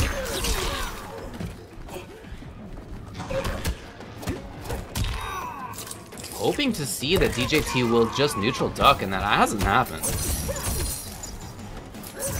Loves to block, loves to be patient, waiting for that opportunity. Doesn't usually try to look for it, but more or less waiting for it. And this is down to the wire. Either player could take this here. Oh! Recognizes it and goes in with that rift. Is it a punish? No, it's not a punish, and it's not enough either. It's still 16 on the clock. The flawless block was actually so important there for TJT, who then finds the hit and seals the deal. 3-1. Wow, what a match. Look, yes, DJT moves on. He's a fantastic player. We all know that. I'm also really impressed by Perfect Shinigami's Melina. I really like this. It's not a space control character in the same way that like Cetrion is, but nevertheless, he controlled great space with her. Just the threat of being able to move forward constantly, backing off really well. That kind of space control, it's not easy to do, but he was very strong at it. Even though, again, DJT moves on and eliminates Perfect Shinigami. Yeah, and then the other thing that was really fun about that set, like you said before, David, the pacing, the fact that Shinigami was willing to not get too rattled. You know, usually when someone, you know, that they got a great, you know, something to, DJT did win that, but Shinigami was able to play, you know, that game, that little bit of a, you know, if you want to slow down, like, I'll slow down with you. I don't have to take any kind of big risk, but it just wasn't enough. And DJT came out, you know, squeaked by, very, very close set. And Shinigami should find, you know, comfort in the fact that he took last week's winner to, really, really far. And you got to wonder, what if he went with Melina out the gate? Those Cetrion picks were both, losses. He went straight to 2-0, and Melina was the one that kind of got him on the board and, got him back into the set. So one can only wonder. That interesting because for both players, Rain and then once it was Melina, it was the speed of the character that allowed them both to play slowly, right? I love that kind of stuff in fighting games. That's so cool. That's so cool. So again, you can check out Perfect Shinny on Twitter, whose breakfast of choice is eggs and bacon, which you called top tier, but sorry, buddy, that's out of here. Bagel Man moves on. That's Bagel Man. My choice. So we have some other stuff coming up for you shortly, but first, thanks to Astro Gaming, who has provided this lovely thing on top of my dome. The official audio partner of the Mortal Kombat 11 Pro competition is Astro. All of our audio and commentary is powered by Astro for the whole season, and you can check it out at astrogaming.com to find more info on all of their officially licensed PlayStation audio products available now. Coming up next, we're going to have the succeeding round of losers side. It's going to be STG J-Chan, who is a fan of, that's right, both French toast and omelets. I don't know about this one. And we got Verk, who is a fan of toast and eggs and says, in general, feel good about my chances. I'm not surprised you went with toasted eggs. I feel like when you're at the breakfast select screen, that's the first one that's highlighted if you're on player one. So, that's why... That's the protagonist one? Mm-hmm. Yeah, that's the first one that's on there. So he's like, let's do it. Toast and eggs. No problem at all. No, but seriously, Averk is just... This Scorpion play is phenomenal. His ability to not only hit confirm, but also block confirm very unsafe strings, making them, safe with the teleport cancel. If you got the bar, waste the bar, no problem. It comes back pretty quickly, and he's just so good at kind of like pacing it and waiting for time to be back on his side. And, when I see players playing against Averk and he's in control, I feel like his opponents cannot move. Like they are stuck. They don't want to move. They don't want to commit to anything. And you're just watching Scorpion, jump to the sky. And you're like, if I try to counteract anything he's trying to do, this madman is going to react. And here comes teleport. Here comes a combo conversion. And a lot of my life is going to be gone. Well, shout outs to the players in SoCal, because we got a bunch of them in this top 8, both from the LA area, from San Diego, rest of California too. And we're going to have that one in a little while. We're working on getting some of the players in here. So instead, we're going to switch over to winners finals, which is going to be Nub Cakes, who is an Irish coffee breakfast lover. And it's going to be Plus on the other side, who is into hash browns. I feel like neither of these is actually the breakfast food. Both of these are kind of lawyering their way out of it. I don't know if I'm down with that. But it is going to be Plus's Cabal. It's DLC, all right? When people realize that you don't have to eat breakfast and you can just have a not breakfast, that's what these guys picked, all right? Irish coffee, because no one's drinking Irish coffee for breakfast. And hash browns, that's not the main, man. That's a side. That's not the main. That's got to be, at most, part of something. It's like good. I don't mean to say it's bad, but come on. It's like someone saying they main teleport. I main teleport. I main spear. Yes, spear, yeah. Okay. Cupcake ducking under these. And Plus is not real. Going over with Cabal here in this scenario. Well, I really like this kind of slow play. Again, it's similar to last time where Jackie has obviously such incredible burst damage output that she can't afford to play slowly, because when she hits you, it's really going to count. Well, usually. Oh, yeah.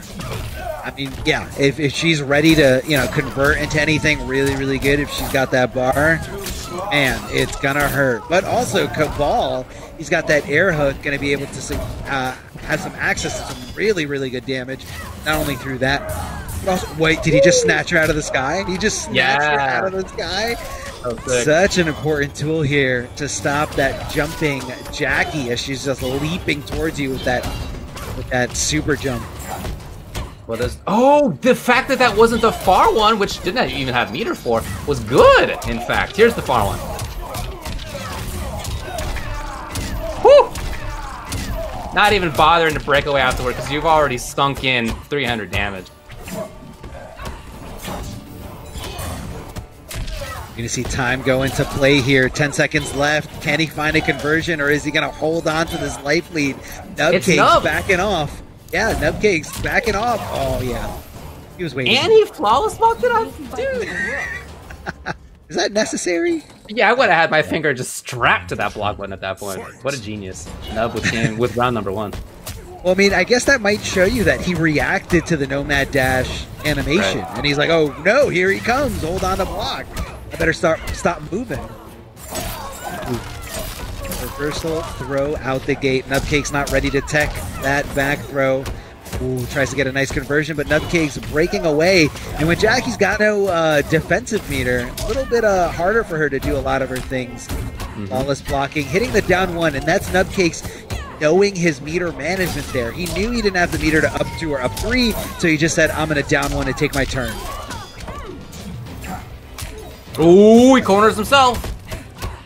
Oh, not for long. It's Nubcake's trying to find something, scheming a little bit here. The grab, the trademark Jackie fade afterward. Ooh. Oh, way too far.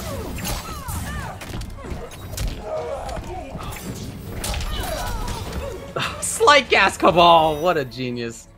Oh, the mobility, the air access from both these characters is absolutely insane. Like how much they can do. Here comes that big down 2 crushing blow. Not close enough. Might have been a hitbox thing with Jackie. Gotta wonder if that would have worked on a different character. Back to nice long range mid. Nomad Dash confirms. No problem at all here. Says plus is not real. But again, another skyhook that went, that whiffed there. You're leaving damage on the table. Very, very, sloppy stuff here. Wake up, Nomad Dash. What game is this? One where it absolutely worked. Oh, yeah. And now it's on Nubcakes to make this comeback happen. It's not gonna happen. As Plus just goes up into the sky immediately. Seal the deal. It's game number 1. I like that though. There was a lot of interesting decisions on both sides. And for these two characters who have tons of damage output, you talked about the air mobility that they have. It's just like the last game where almost because of this big damage potential, the fact that they do have mobility, they don't need to be constantly moving because they know when they find the hit, it's really going to matter. And so it was still kind of slowly played. Yeah. It's about that pace. It's about, you also don't want to move in when you don't have the resources to make it count. If either of these characters, I mean, maybe not Cabal as much because he does have Nomad Dash, but obviously you're going to get a lot more damage output if you've got your bar ready to go. But these guys also need their bar to, for a little bit more added mobility here. So you're kind of sacrificing mobility or, waiting, biding your time, waiting for that opportunity to present itself. I don't see Nubcake switching away from this character. This seems to be his character. I know you interviewed these guys, David, so I'm not sure if Nubcake said he's got a new character up his sleeve or if he's just pretty much sticking it out here, Jackie. Yeah, just would expect Jackie. That's been his main at this point for quite a while. Yeah. He's strong with her. Of course, he's done well in the Mortal Kombat Pro competition so far this year. He's 7th in points coming into this. He's been 7th place, he's been 4th place, he's been 7th place yet again. And here he is beyond 7th. We'll see where he ends up. Right now, he's down 0-1 plus. Fight. This is the big deal here. This is winners finals, and this is Nubcakes who just decisively defeated DJT in a very one-sided 3-0. Look at that bar, completely gone here from Nubcakes. So now these hits don't really mean as much, which is why he kind of went in for the throw, maybe to hopefully condition his opponent. And I honestly kind of like that Nomad Dash decision from Plus is not real because he knew he wasn't going to get punished hard. Again, meter management is very important, not just in this fighting game, but all fighting games that have meter. Yeah, one thing about Nubs is Jackie, super, super strong, obviously, but he is freer with his meter spending than most Jackies are. I could see that. He will I could often definitely see find that. himself without having, at least one offensive bar. No pain. Now, clearly, he's still super, super good here. He's in winners finals, but it's just a difference in style choice, and he's okay with taking those risks. Exactly. Exactly. All about the style. Look at that mobility here from Kabal. And I like how he's mixing it up there, not just going with jump kicks every time, but once he knows that Jackie's respecting that air-to-air, presence, down to crushing blow, big damage. So she opts to break away here. Not going to have any bar for quite some time. And this is why Plus is not real. Trying to find another hit. Does get the dug. He was willing to take the risk because he knew the payoff was going to be huge thanks to no bar on Jackie's defense. I like the little delay there. We've seen Nubcakes now bring, there's another chance. Some really different looks in terms of timing. Now, he doesn't have offensive bar, right? So it's 220. I mean, she's still doing damage that some other characters would love to have, even there. But, of course, much less than she has the potential for. Final round. Fight. Locking the goop. Doesn't want to give it any kind of life. Going instead with just some regular strings, just keeping it, cashing out big at 30% for that back throw. Thanks to that crushing blow requirement. Back two, does hit his mid really far away, but Nubcakes, using it more for some kind of stagger pressure here. Ooh, trying to stop Kabal from advancing in the air. Here come the mids. Kabal's got some of the best. Both these characters have really good mids that lead into some great damage. A lot of similarities here. Jackie getting really aggressive here. Nubcakes taking a risk, going with that short hop overhead. If that got blocked, that could have been a full combo punish from Kabal. But he does have that riskier style than some other people do. And it's working. Yeah. Right now, though, Plus it's not real. Oh, getting tricky. They both have so much damage potential as Plus is just blocking. He's seen so much trickiness from Jackie up in the sky there. He's not taking any risks. Trying to make himself safe. Mission accomplished. Oh! Back to whiff at the beginning? What happened there? I think it just must have whiffed slightly, allowing for Fatal Blow to start up. I mean, either it whiffed or it didn't get there in time. I'm not really sure. It happened so fast, and that Fatal Blow hits from anywhere. Plus is not real. Taking that second game, solidifying an even bigger lead here over Nubcakes. He's going to have to dive in deep, but that is definitely going to hurt when it comes down to a decision like that, especially considering how much more health Nubcakes had in that, down to the wire, nail biter situation. Thinking about being a character like Jackie who can throw down damage over time, obstacles, like pretty much anywhere. You gotta wonder how tilted Nubcakes is right now. Well, you can maybe find out later if you follow him on Twitter at OMG_Nubcakes. Plus is not real with 2 L's on the other side. Yeah, that's a way to go. That's a bummer. If that had been slightly timed differently, a little bit earlier, maybe a little bit later, it was just, again, kind of a funky, the first hit of it, whiff maybe? I don't really know what happened there, but whatever it was, the intention was to try to make sure that Plus couldn't just do wake up Fatal Blow. Well, that's what happened, right? So that feels bad, yes, but you got to recover.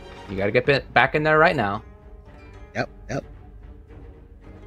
No need to, dwell on the past, dwell on something that you cannot change. You made the decision. It panned out the way it panned out, and hopefully, for Nubcake's sake, he can, pull his mind. And I feel like right now he's kind of taking that mental break as.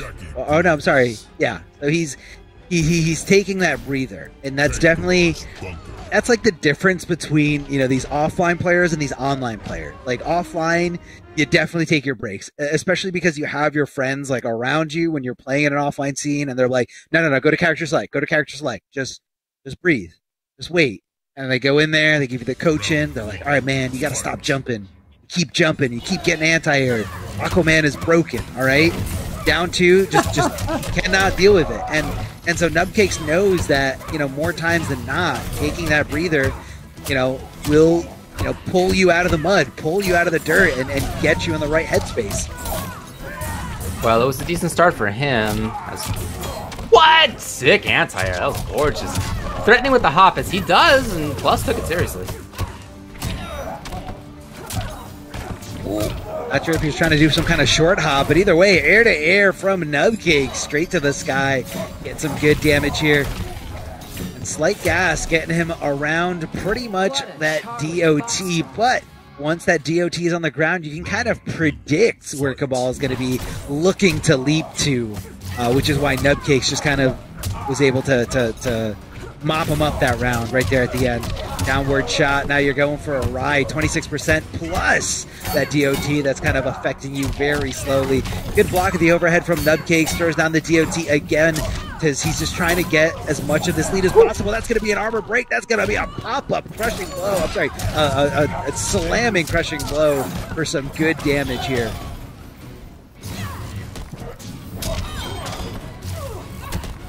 No defensive bar for Jackie. She just can't threaten from quite as far. There's the offensive bar. Used up. Too far away. But even without offensive bar, Nub has Fatal. That's exactly what he brings out almost on cue. So still with the resource to spend. Spent it? Oh boy, it's not enough. Yo! What a mess. Knocked it clean off. Yeah, what a response from Nubcakes there. If he saw last time, look, hey, I wanted to get a meaty. It didn't work. Wake up Fatal Blow happened. I got Fatal Blow. This time he thinks, look, I'm not even putting myself in that position. Here I am staying away. I'm going to wait to see what you do. It's a good choice. Very, very good choice. Clearly it got him the victory here. And I think Nubcakes is pulling himself out of, you know, the I'm angry, I'm tilted scenario. And I'm seeing a very comfortable Jackie, a very comfortable Nubcakes playing his best game here. I mean, it's tough to say that you could 3-0 DJT but not make it to grand finals in today's bracket. Shiva? We're going to be seeing some Shiva. We saw a little bit of Shiva from Plus Is Not Real in today's first broadcasted streamed match. That Shiva specifically having the ground pound equipped, which really complemented, you know, because of the similar animation, really complemented the teleport slam, or the teleport stomp. So let's see if Nubcakes is going to be able to kind of deal with it. And I know Jackie has leap. A lot of, and I feel like leap is going to be a good thing to deal with most teleport stomps, except for like a really delayed one.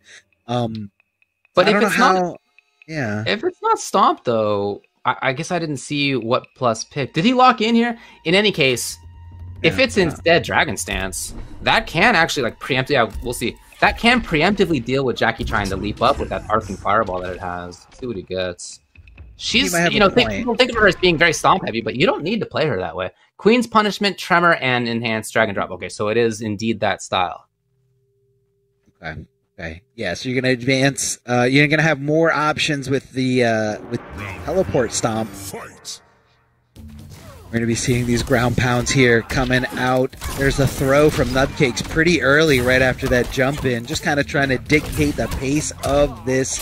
You know, seeing can you deal with this offense. Some stagger pressure here, very successful. Not leading to a lot of damage, but, you know, little by little. Shiva now down below 50%.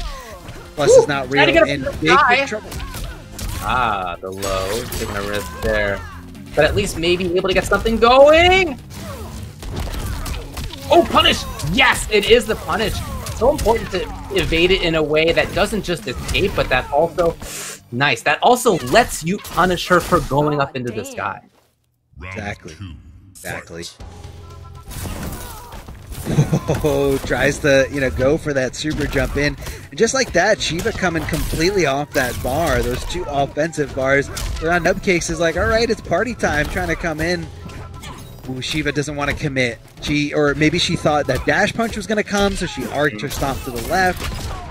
Could be a number of different things that he's anticipating. Totally. Look at this. Perfect positioning. Great reads from Nub, who misses there, but still has a life lead. Still is dealing really well with stomps, and it's a very stomp-heavy Shiva style. Oh, out of the way again into the ground. I am loving what we're seeing out of Nub. Can you believe it again? It's Wake Up Fatal Blow. Gotta love it. Gotta love Wake Up Fatal Blow for the masses, for the culture, for everybody at home. You gotta just do it. Here comes the stomp, and that's gonna be a punish. Nubcake's displaying perfectly that he knows how to deal with this teleport stomp, no matter, you know, whether you're delaying it. I feel like he's got the right options to follow up any kind of pressure afterwards. Can we talk about Nub having done the research? Let's go. This is what I want to see out here. Gotta lab. Yeah, he's definitely labbed that stuff. And even if you lab it, it's still effective. I don't mean to say that it's not, but he clearly has both labbed it, and then in the actual match, he guessed right so many times versus which stomp was going to be where, right? Whether it's the delay, whether it's left or right or whatever. He was right almost every time on that. So super effective mix-ups, but then also very importantly, as we talked about before, when Shiva whiffed, he made her pay, including for the final combo of the game, including before, and when Jackie makes you pay, it's huge, right? So yes, stomps are effective. Again, I'm not going to tell you that they're not, but if she's going to do 100 or 150 damage, and Jackie's going to do 300 or 400 or whatever, right? It's just over time, Nub made it work, and Plus did not like how that went. It's Cabal for him here in the final game of the set. Yeah, I almost felt like Nubcakes got into like a really nice rhythm with timing specifically with that stomp, where like you could almost see him like whiffing the punish if Shiva arced it away from Jackie, but the timing was consistent for the punish if she was right next to Jackie. It wasn't always right next to Jackie, but Nubcakes, knowing that, like, didn't want to leave it to chance. He's like, I can't react to this. Every time she comes down, it's tough to differentiate between whether she's in range of, you know, that forward advancing mid with the punches. So I just have to do it. And if she's there, I get a punish. If not, she's still over there, you know, far away from me. I'm not in any real danger. And I just, you have to keep going. You have to keep going. You have to keep it consistent. When it comes to labbing options, the more you can simplify it, the more effective it's going to be in actual gameplay. And this is a perfect example of that coming from Nubcakes. Just keep it simple. Just keep it simple. So back to Cabal, which definitely had more success. He actually went up 2-0 in this set, and it's been too straight for Nubcakes since. Oh, a little more preemptive than he was earlier here.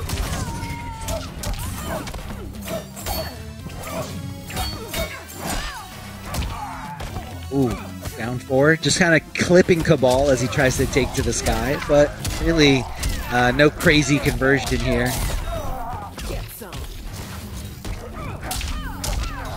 Oh, keep it up. Nice.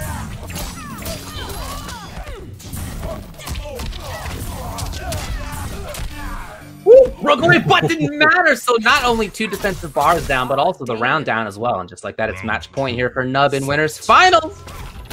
Definitely a heartbreaker there going into this, especially with the match point on the line. Jumping back, anticipating the air-to-air from Cabal. A slight gas to move him forward, but Plus is not real. Just keeping it nice and tricky to kind of keep Nubcakes continuing to guess. Tried to leap on Wake Up. Wow. Plus really dishing it out. 340 for him. Pressure's a little bit. Nubcakes is not out of this one, but maybe he is. Look, we're going down to the very final round between these two. One of them gets in the grand finals. The other one down to losers finals. Not going to be where you want to be. You want every advantage you can take, especially when the top 8 is as stacked as this. Slamming them down, keeping the combo going. Big jump in afterwards. Follow pressure. Here comes Nubcakes. Air to air, but not quite the conversion he was thinking he was going to get. There's the goop. Damage over time. Didn't want to get snatched out of the air, so he stopped his air trajectory right in its tracks with that downward shot. Oh, Wake Up 3. That was so dangerous. Super unsafe on block, but Cabal lives to see another day. And has a slight life lead as well. Not one that's going to matter so much versus a character like Jackie. Getting there now, though. Oh! No pickup! Out of the sky again! Down 2! Okay, big trouble now for either way! cooking there. Absolutely holding that block button, plus his fingers strapped to the block button.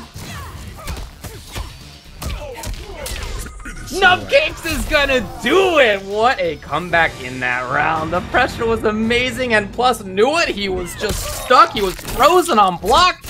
And Jackie, for Nubcakes, does the trick. He is in grand finals on winner's side. Very, very impressive 3-0 reverse 3-0 comeback here from Nubcakes down to the brink of defeat. And the fact that DOT, I feel like times for me watching it, like time slowed down here, or that DOT was active for so much longer than I anticipated. I'm just like, his life is disappearing. His life is disappearing. He needs to get off of that. And I'm sure him as the competitor was just like sweating, like bullets coming out of his head, just saying like, please, for the love of God, make this DOT disappear. I don't want to let go of block. I don't want to come off of this. And Nubcakes played that perfectly here. Got to be moving on. Looking great here, but that's not going to be the end of Plus Is Not Real. Like David said, we're going to be seeing him in the losers finals of today's broadcast. So you guys are rooting for him. Keep on rooting for him. He's guaranteed third or better. And let's see if maybe he can get the run back here on Nubcakes, because that was super close. That was a nail biter, man. That was down to the wire. Super fun matchup.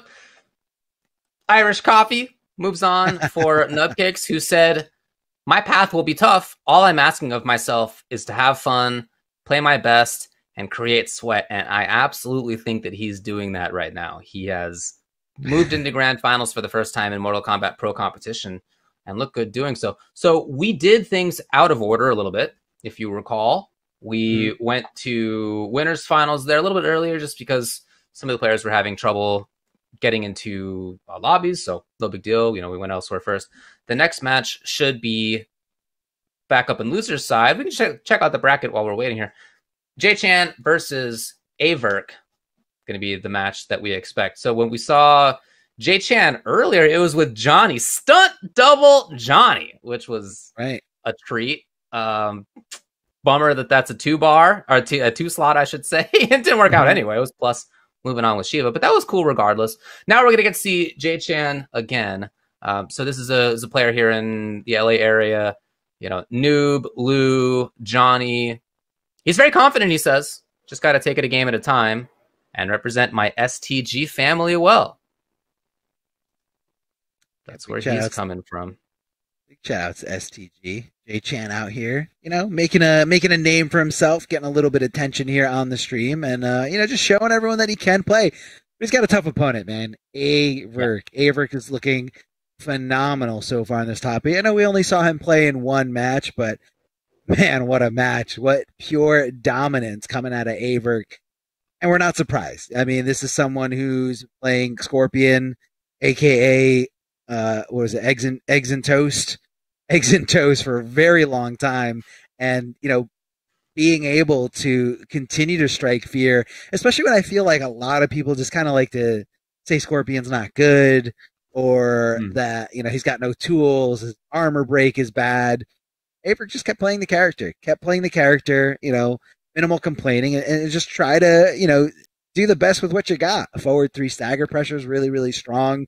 The fact that teleport just kind of shuts down options as long as you can kind of react. I feel like in order to play a character like Scorpion, your reactions have to be like on point. You have to be able to, you know, see a projectile, you know, the beginning startup frames of a projectile or anything that's like advancing, or somebody trying to go for like an anti-air attempt and just quickly coming with the teleport, and it's got to be consistent. You got to keep doing it, and Averk is that player. Very, very strong. I want to see more. I want to see more of the Scorpion play. You know what's funky is that in the chat, I saw him talking in the stream chat a couple hours ago, and somebody was asking how he thinks he'll do. And although here he says, when I asked him, he said, I feel good about my chances. He said in chat that he hasn't really been playing that much lately. He might be a little bit rusty. Well, we didn't see that at all when he played earlier. He definitely looked really strong. This is, though, I think this is a little bit surprising, his first top 8 in this year's Mortal Kombat Pro competition, right? Whether that's because he hasn't been entering as much or what. He's currently 16th in points. you have to be top 16 to make it into the finals week. So he's there in points, but not at all comfortable, obviously. This is somebody who needs to have better results over this week, the next couple weeks, to have any comfort in that. But, right, as talented as a player, you're absolutely right. As he is, a little bit surprised that he's up here for the first time this year. Yeah, I definitely find that surprising. Just because I feel like a lot of people just know who he is, and it's something that you always got to watch out for. But hey, if you get in there, whether you're the 16th player to get in, the 15th, or the 3rd player to get in to that sub-regional finals, you have every opportunity to win. As long as you can be better than every opponent that's in your path, you will win. You will get, majority of that $10,000 sub-regional finals or NA West. So it's definitely something attainable.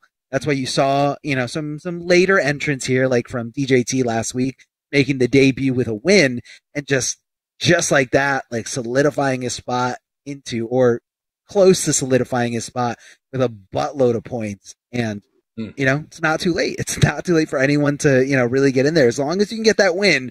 Of course, it's definitely harder to, come in late into the season and get that victory over all these incredible players like Cupcakes, DJT, Avery, plus is not real. And that's a tall order. That's a tall order to fill, but it is possible. It is possible if you, put in that work and if you're confident enough in your gameplay.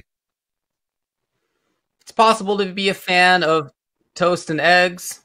It's possible to be a fan of pancakes like Unfazed Moses was. Perfect Shinigami, eggs and bacon. The one we haven't talked about, because it happened before I got on here, is lankiness. Okay. Can I tell you lankiness? Yeah. First of all, said he was juiced to have made it to top 8 with these amazing competitors, which is great, right?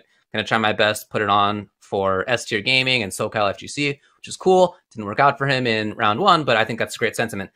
The man said his favorite breakfast is buttered bread. Buttered bread was the answer? And I was like, how could that be the answer? And he clarified, he means toast. How is that the answer even still? That's not like a clarification that makes it make more sense. What do you mean, toast? No sense. Toast. Maybe he just doesn't like to eat. Maybe he means out of all the breakfasts, like buttered bread or toast is included in that plate. Somewhere in that plate, he's gonna be eating some toast. So he's on team side. Which one's worse, buttered bread or hash browns?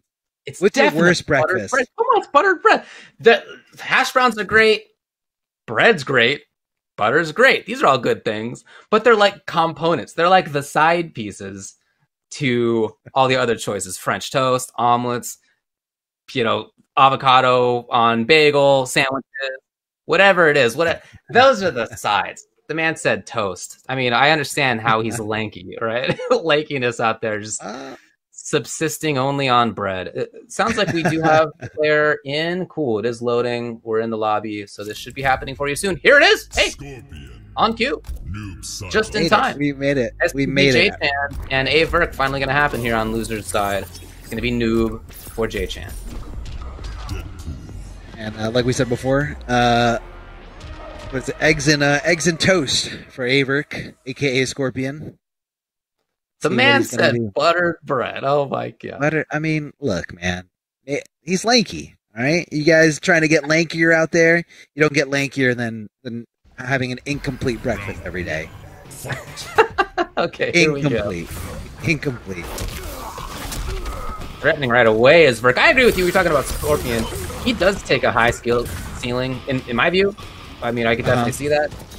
But Verk's absolutely there. Okay, chooses to charge up. Cool.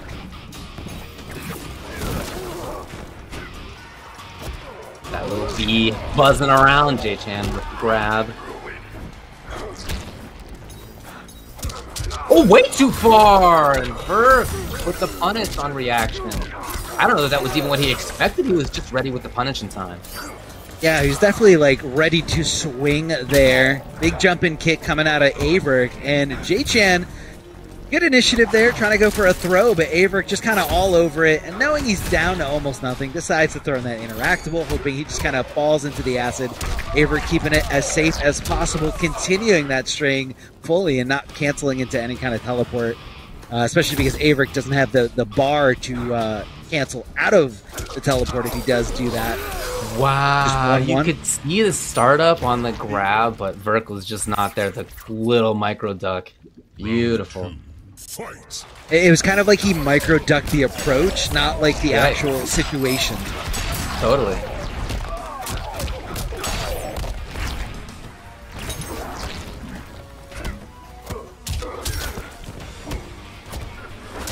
Oh, a little back throw here. Jay-Chan holding on a block just a little too tightly here. And that's, you see Averick hopping around there, he's waiting to react to something. Like, he's waiting for you to throw out a down 4, you know, try to do some kind of anti-air, try to move, and he's going to react with teleport like nothing. Like the Combat League demon he is. Jay-Chan on the slow approach. Super funky to watch how much Verk is really hanging out a lot of this time. Oh, did you see the way he just... Oh, no. And pops out the spine. Disgusting. Did you see how he just empty jumps in like, next to him? And that shows you the level of conditioning that Jay-Chan was at. The fact that his opponent empty jumped right in front of him, right next to him, and he still did not want to press a button because he did not want to get teleported on. He didn't want to go for a ride. He didn't want to get comboed. And that kind of tells you a lot about the comfort that Averick is playing right now. And I think that's going to be a big key factor in these next two games. Jay-Chan has to shake out of it. You know, I know sometimes, you know, opponents' options are a little bit overwhelming. You know, sometimes you just gotta, you know, fight your better judgment and keep your opponent on your toes. Like, you're not always going to swing.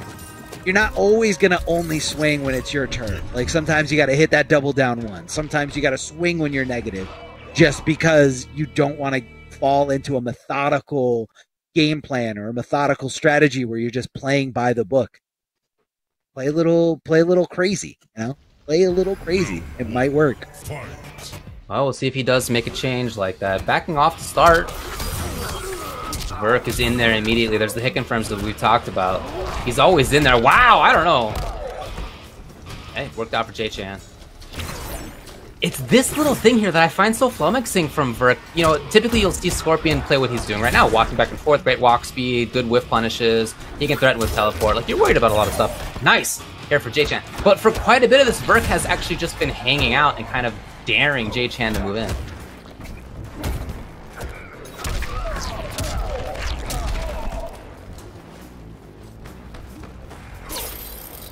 Verk down in life. He does need to make something happen at some point. A lot of time on the clock.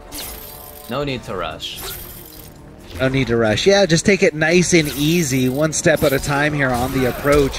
And just throwing the spear out. Again, huge reward for very little risk. And he's in here. Oh my god! And still blocked! What a genius, but no punish. Oh, no, no, no. Still, oh man, this is insane. Again, that's what I'm telling you. He is so good. The comfort that Averick can play. 100% yeah, he's at really home. Partying out there. I mean, he's hanging out. He's chilling, like big chilling. He's perfectly fine with the pace of the match.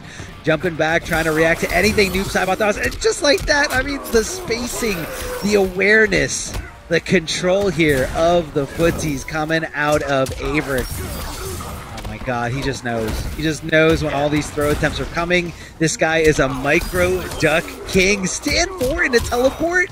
Averick, you animal. Averick, you absolute animal. Here comes a big jump and kick. Jay-Chan doesn't want to take this lying down. Oh, whiff punish opportunity, takes it. Didn't have offensive bar. Oh no, that was a huge opportunity he had. Keeping it nice and safe, amplifying it. Yeah, keep it safe, man. You don't want to give Averick the opportunity. I look how you trek forward. Yeah, still going for grab, even though, you know, despite getting punished so many times from Averick. What do you do? There's, you know, he could be doing so much, and he's just hanging out here. It's like he's not concerned.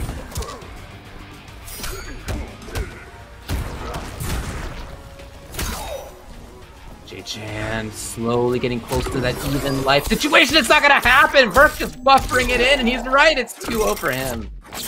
Did he just do 1-1? It's a fatal blow, not hit confirmed. The second one was the one that hit, and you know, I mean, I get the idea that, you know, that second hit in that string was going to take up the space in between the opponents, and if he was going to meet that space, that's the only way it would have canceled in the fatal blow. Whereas if he didn't walk into that danger zone, the fatal blow wouldn't have come out because it wasn't going to cancel off of anything. So again, that's comfort. 100%, like, super comfortable Averick. I don't believe this nonsense of him being rusty or not playing in a while. I mean, this is a guy playing phenomenally here. I just watched the stream. Yeah, sure enough, he just did 2-1 fatal. And the one just connected, and he was like, oh, here it is. So Jay-Chan didn't like how that went. And the way that match, the last couple games have gone, I understand the switch here, because I do get the feeling that he feels uncomfortable. You've been talking about Verk feeling comfortable, and I feel the opposite side on Jay-Chan, where these periods where Verk is just kind of blocking, crouch blocking, right? What do you do as Jay-Chan? Like, he hasn't solved. You can feel that he's uncomfortable in the approach there, so it's just going to be a different character entirely for him. We'll see if that gets the job done.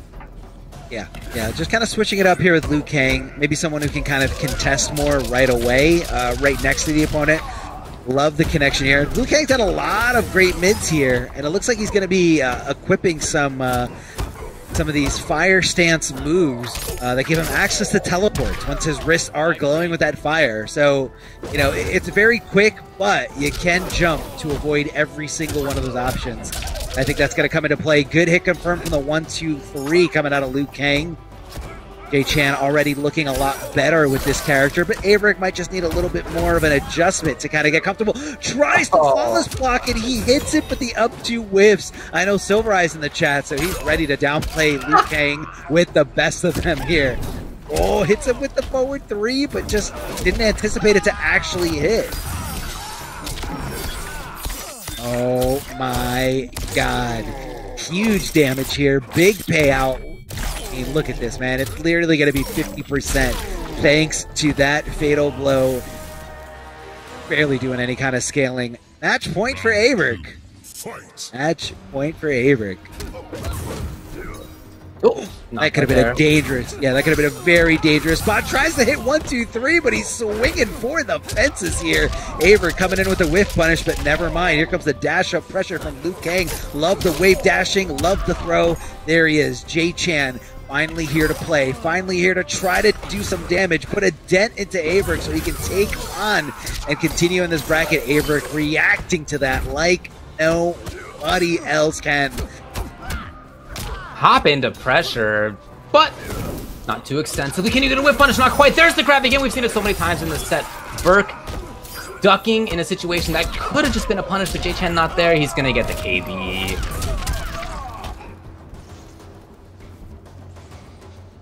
And now, how can Jay-Chan find the hit? Verk again, just going for crouch blocking. We saw this with Noob as well. The same situation, put himself next to the interactable, and Verk was aware, and he capitalizes to take it 3-0. Yeah, really good tick throw there coming out of Averick, and you know, you want to take advantage of everything that's around you. You know, interactables have been introduced since Injustice 1 and has become, you know, kind of a fundamental requirement, you know, to play these NRS games. You got to realize, you know, what resources are around you, what resources are around your opponents, because, you know, that really differs things and that really changes the stages. It's not just a box with 2 corners in it anymore. And like that, a lot of people have access to that same tick throw. I'm sure Liu Kang's got some, but Averick was the first one to realize, hey, I mean, super risky. Don't get me wrong. It's not like a broken thing or anything, but he said, hey, let me go for this, because at the end of the day, Averick was cool. And I definitely see Averick going all the way here on top of his gameplay right now. So big shout out to Averick. And, you know, big shout outs to Jay-Chan for making the top 8 debut. I love the Liu Kang. Maybe a few things there needed to be solidified. Maybe it wasn't a character that he was necessarily ready to take into this top 8, but how tough that Noob Saibot versus Scorpion matchup looked, I definitely agree with something needed to change. Saw a little bit more of Jay Chan, so I really hope we see more of him in the future. Keep grinding, keep playing, and help make the community grow. Keep getting in there. And if you guys haven't signed up for these tournaments or any tournaments, there's a lot of things going on. Hit up Twitter, hit up Twitch. There's always people streaming because so many people are playing this game. So many people love this game. Love this community. Man, who's going to stop? So Jay Chan came into this 19th in points overall. Again, you need to be in that top 16. So he didn't start the weekend in that top 16. He probably is there now. I'll have to check to make sure once this is all ironed out. But still, that can't be like a comfortable position, of course. So this was his first top 8. Super great. As you said, really happy for him to have gotten there. He was confident, just had to take it a game at a time. And he wanted to represent the STG family well. I definitely think that he did that, even though it didn't end up working out as he had hoped. Maybe he's got to make the choice. Is it French toast or is it omelet? Got to make the choice. Got to commit. There's definitely a lot of, breakfast matchups that we got to, take in consideration.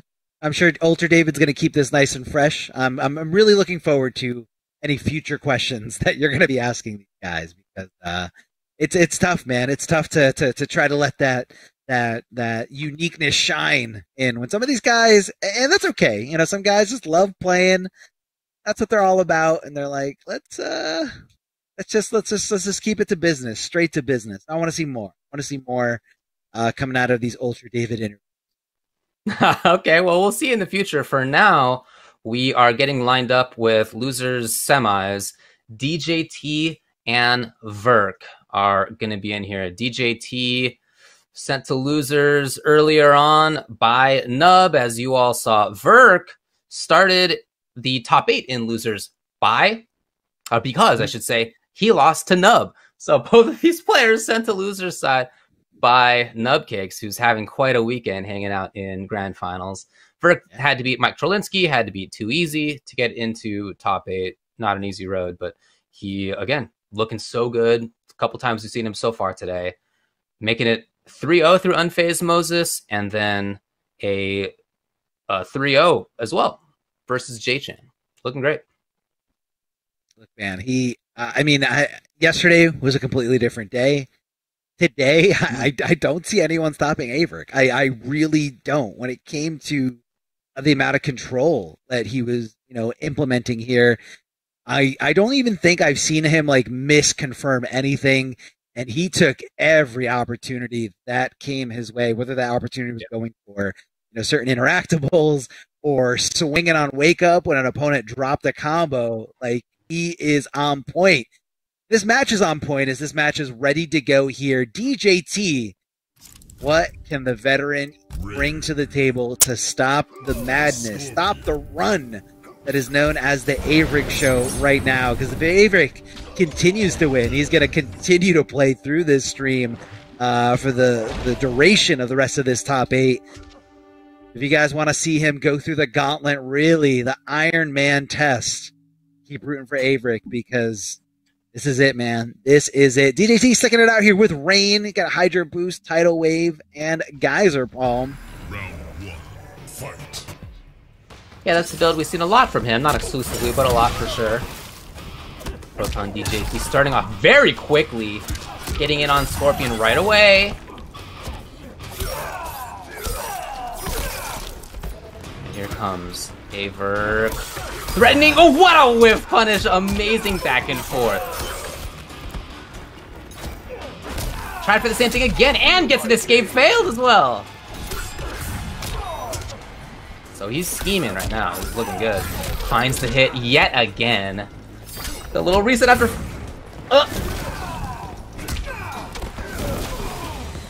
Wow. So a good start by DJT, but then after that, as soon as Verk did that breakaway and he got pressure for himself, that was really the rest of the round. Never let go of that pressure. Oh, just dashing up like nothing. The wave dash coming out of Rain. You almost don't see him move. That's how quickly he advances at you. Getting a little crazy here. Okay, the down 1 pressure. Down 4 coming out of Averick, but DJT ready with the reversal jumping kicks here. Really no risk when it comes to that, but Averick with the spacing, making sure that connection is made, hit confirming into some good damage, flawless blocking to take his turn. Now that, like I said, not unsafe moves. That's going to be something DJT just kind of throwing out there, especially canceling out of some pokes to kind of, you know, assert some kind of dominance in terms of, you know, taking turns. Oh, tries to hit the back 3. No conversion from DJT. Very strange exchange there with the airborne property. Flawless blocking up to Averick. Cashing in big here. Tries to go for a restand. Well, didn't quite work out. He did need to make a couple more decisions, so I understand going for reset right there. Just, hey, DJT was ready enough on defense. Woo! He did dash forward. Dane. Oh, flawless blocks that second hit, but not ready to swing as he didn't have enough offensive bar. But this time he did. Flawless blocking up to. Nice punish here coming out of DJT. And even though he just got done getting punished, Averick was still willing to go with that same option again. Look, sometimes that's why you do it again. Exactly. Exactly right. DJT out of the corner, but to what end is the question as Brick continues to fight. Trying to hit confirm, trying to look for those moments. He finds one of them. Remember, there is the threat. There's the threat of that throw KB too. Oh, I thought he already had it. My bad. Hey. There you go. Well, I guess that's why it worked. In fact, what a call by Verk. Great mix-up with throw, and it's going to be him taking game number 1. Stagger pressure, insane there by Averick at the end. The forward 3s just wouldn't stop, and you know, a lot of people find that trying to close out rounds, trying to close out games with throws are very risky. You know, because you're risking so much. You know, down 2 crushing blow can end your day into, you know, unbreakable damage of upwards of 30-40% depending on what character you're doing it to. But Averick is okay with that decision. He said, I'm going to live or die from this throw, and you know, willing to bet it all.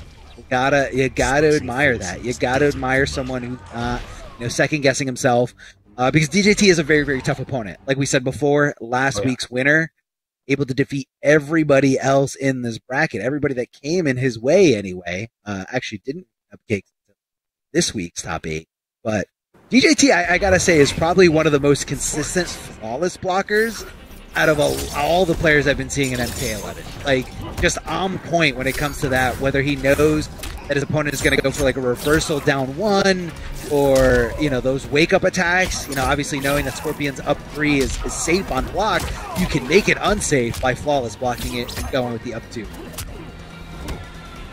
Vert gets underneath, he gets the grab as well. Able to turn it into a little bit of pressure for himself, but not overextending in this round. Oh! It's DJT. Very intent wake-up buttons. We've seen it twice from Vert as he wave dashes in. Oh, reacting to that with the perfect anti-air here. DJT sniping him out of the sky, getting some good damage, and then just backing off. Knowing he's got a life lead, he doesn't have to take a huge risk, but he did anyway. That high, getting down 2 there. No problem at all. I'm surprised he didn't go for Fatal Blow. It wouldn't have killed, but it would have put him in a really, really good spot.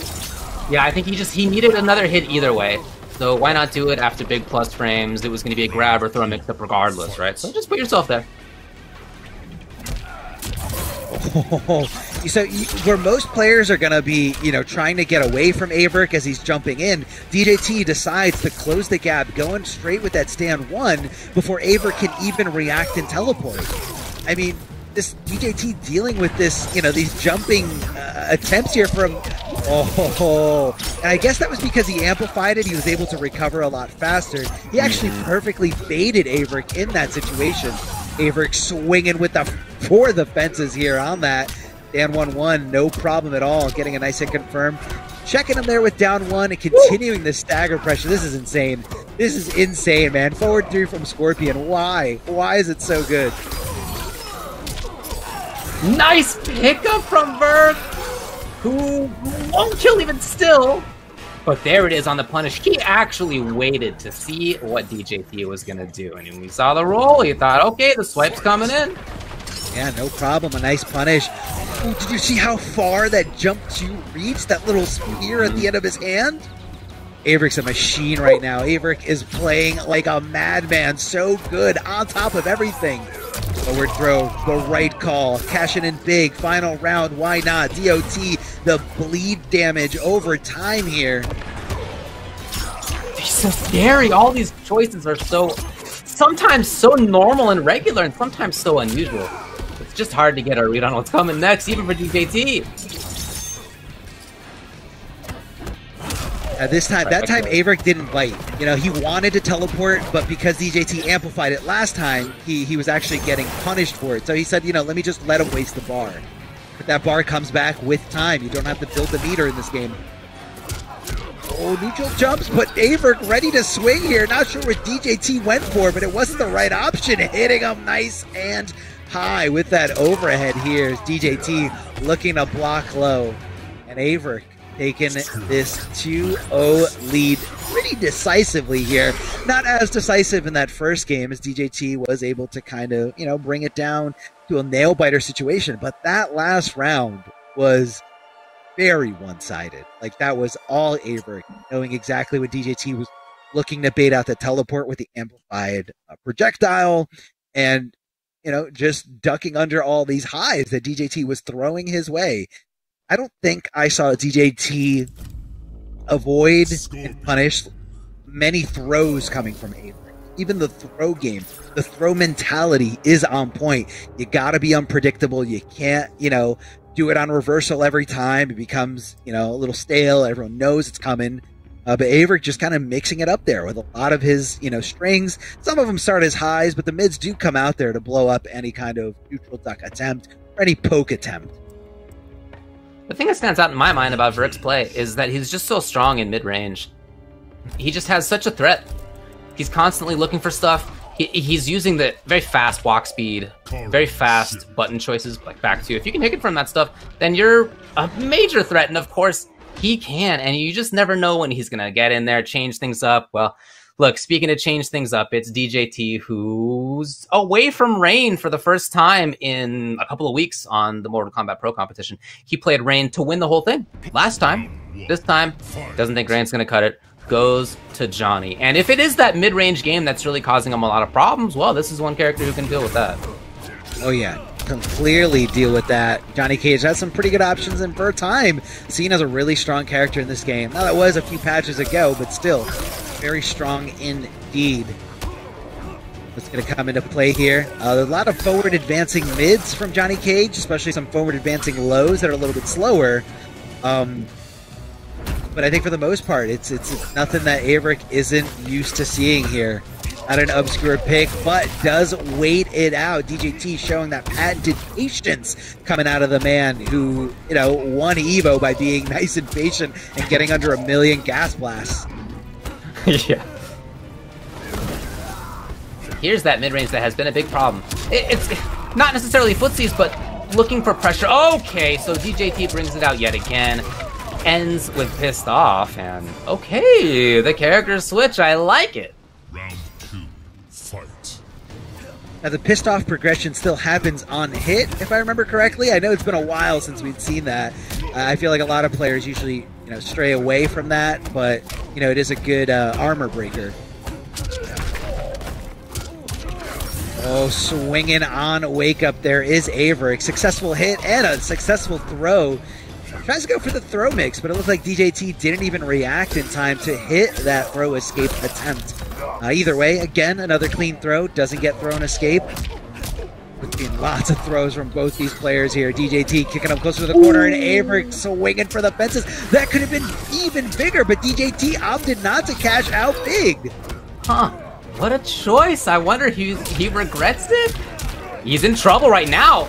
What a pickup by Berg, who's just chip damage away. Overhead's fine as well. It's match point for him. How did he know like what side he was going to be on. Like Johnny Cage was on the right, then he was on the left. I mean, that's Averick being in that situation so many times that he knows how to deal with it. Stand 1 is going to swing in the correct direction because it's not a directional input. Super smart stuff from Averick. Interactable in play if DJT wants to use it. No, decides to just kind of bide his time, try to make that gap a little bit smaller. Now Averick up against the ropes. Here come DJT with those down pokes from Johnny Cage. Very, very long down pokes that lead into a great situation from Averick in a world of hurt here. He's running out of time. He's running out of health here before our very eyes, but can he make this comeback? DJT has never let go. As soon as he got into the corner, it's been all him. Oh, this is an escape failed as well. Nice anti-air for DJT. The awareness to make that happen and know where he was on screen was gorgeous. And the switch really did have a big impact. You could see it in the way his pressure was working. You could see where he was able to start pressure from. Those are things that Rain just doesn't do as well as Johnny Cage. And DJT used Johnny Cage to great effect to take a game. He's not out yet. Definitely not out. And, you know, the down pokes are really helping you know, DJT with this, which is, I guess, something that Rain doesn't really have in terms of, like, range down pokes. And, you know, your pokes are going to be a way for you to deal with things without committing too heavily on, you know, recovery frame. Where, you know, a character like Scorpion is going to be able to take full advantage of somebody that's taking a long time to recover, because at any distance, Scorpion's teleport can whiff punish literally anything that's slow enough or recovers slowly enough. So that's why DJT made that switch over to the character. I can poke, I can get into a situation where, like, I'm out of the neutral and I have to make decisions, whether I'm going with stagger pressure, throw pressure, you know, etc. And that's why this pick is working out for DJT. Round 1. Fight. Question is how Verk will change how he's playing. You know, you can see him trying to react to that. He's been there almost a couple of times, just not quite 100% to that projectile. Oh god, his threat. He can just walk back so far and still be there. You never know when he's gonna press the button, when he's gonna go for the grab. Even DJT doesn't always know. Big jump in, but looks like he wasn't really able to get the right conversion. Maybe he didn't input the OS. It could be a very specific thing he was looking for here. Ducking under those high projectiles, not able to duck under those because of that string that is accompanied by it. Oh, yeah, see, look, he wants to try to punish anything, but DJT is very smart about only using buttons that, you know, recover in time. So Averick is going to have to play at a whole different level here if he wants this win. Waltzing back in is DJT. Ah! No defensive bar to get out of this. And he does cash out on Fatal. So it's still going to be another hit that he requires. It could be a grab, though, either way. Could be a grab, but that is a very risky thing. I don't know if I would do that. But Averick just... Oh, it was a risk on the other side. DJT was super willing to take it. Oh, man. And that is very unfortunate to see. Coming off that finite resource, coming off that fatal blow, and it still didn't win you the round, but you did get this hit here. Beautiful hit confirm here from Averick, canceling right into the teleport and letting it rock.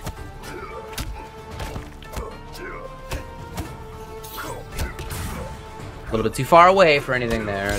In any case, DJT was blocking it out. His patience is really paying off at this point. Not always patience, of course. Sometimes he's willing to steal, but you never know. Yeah, exactly. There it is. You never know. Micro Duck, man, you said Averick is the best at this, and he is showing why it is such a useful tool in this game.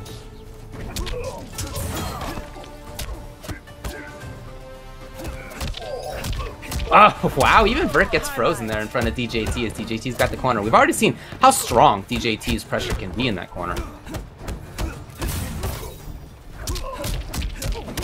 Ooh. Verk, no defensive bar, of course. Oh, Verk in trouble for sure. DJT is not enough, but even chip damage is going to do it. Verk knows it.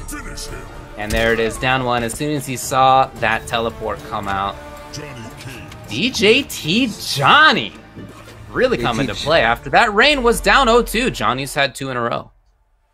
Again, you got to consider, what if DJT went with this? And I think he learned a lot, you know, not just about playing against the player like Averick, but something that he can kind of apply to, you know, all Scorpion, is that he's going to need a character that has better pokes to kind of shut down that teleport game, to shut down any kind of offense that Scorpion could be applying there. And, you know, it is not unlike someone playing at a very high level to, you know, play multiple characters. You saw DJT playing some Johnny Cage a little earlier in MK11. I'm trying to remember exactly what tournament it was, but it was definitely sometime between Rain and Baraka, but it could have been just him casually playing it on. I don't specifically recall. But DJT, man, this guy has got history written all over him. Not only did he win Evo MK9 in 2013, but also did get second place at a completely different tournament for Injustice 1, and, you know, continue to that dominance to go on. Multiple major wins for MKX, and if DJT wants to put his mind to it, wants to put his effort into anything, he can come out with the best of them. It doesn't matter, you know, you build fundamentals from playing, you know, fighting game after fighting game after fighting game. You can kind of carry over the building blocks of, you know, when to block, when to swing, mind games that you're getting around. You can never count out DJT. And Averick switching away from Scorpion and going with Shang Tsung. I didn't see the loadout. Did you see it, David? I didn't actually, no. Well, we got Shake. We know that that's in there. Shake's a good thing to stop any kind of projectiles, you know? Yo, he can he's got react the to Johnny. it. Oh, boy. Oh. He does have that, that recovery. recovery. The highest level play. That's why. Wow, he almost got whip punished. Almost. Yeah, that is a bad thing right there. The downside of taking somebody else's form. Not only that, but you also got to learn every character's combos. I mean, that's insane, man. How do Shang players keep... Oh, down 2. He's got Shake, Super Kick, and Force Lift. Yep, there you go. So he's got a lot of damage output available to him. As Verk goes into match point. Love that Rain there. Oh, so good. Shades of MK9, CD Jr. winning some major events with Rain. Super duper hype. Whoa, down 4. DJT looking to steal some turns here. Oh, flawless block. Like I said, DJT, one of the best at flawless blocking in this game. This is totally insane. He actually started up Shake as he woke up, but it wasn't fast enough. Here's the confirm. Ah, he's gonna go back into Johnny! Transformation. And you can see DJT just waiting it out. And he's gonna change back right here. Yeah. Oh no!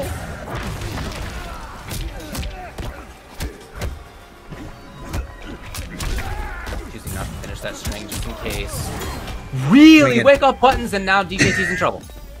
I mean, look, Averick just said, hey, if you get the timing right, I'm going to get punished anyway, so I might as well swing with something of my own. But now DJT taking it to a final round in this final game 5 situation in this set. Winner can move on to potentially win this entire tournament and get those points. Straight Skulls giving Averick the very early lead that he has been looking for the last 3 games. But DJT coming, swinging those kicks high, swinging those kicks fast. DJT again has the corner. We've seen how much of a threat he is here. Finds the connection. Will DJT break? No, but that's fine. So 240 still for Verk. Oh no! Oh, and there was. no. I love the idea of bringing Pissed Off just in case of the breakaway, but Verk, what a genius, didn't give in. I mean, he might have wanted to wake up buttons again, swinging with that Shang 1-1-1 string. Oh, he didn't have bar. He didn't have bar to make it safe. It's going to be Verk with big damage. I don't know if it's going to be enough. I think it might be. I think it might just be enough. We got a throat slice and we got a neck break here coming from Noob Saibot. Is it enough? No! This is so intense. This is down to the wire. Even if DJT trying to walk and block like the old days. Oh, walk and block. Walk and block. Trying not to take a single gas blast to the face. Can he do it? Can he march through with Cyrax? Oh no. Walk and block. You just need one combo. Walk and block. Not even block, right? Can't even block. He can't get touched. He gets touched one time, and that's it. It is Verk with a straight shot into the dome of Proton DJT, thereby eliminating him and moving on. The old bulldogging style, not quite enough in the end right there. Verk going to Shang and sealing it.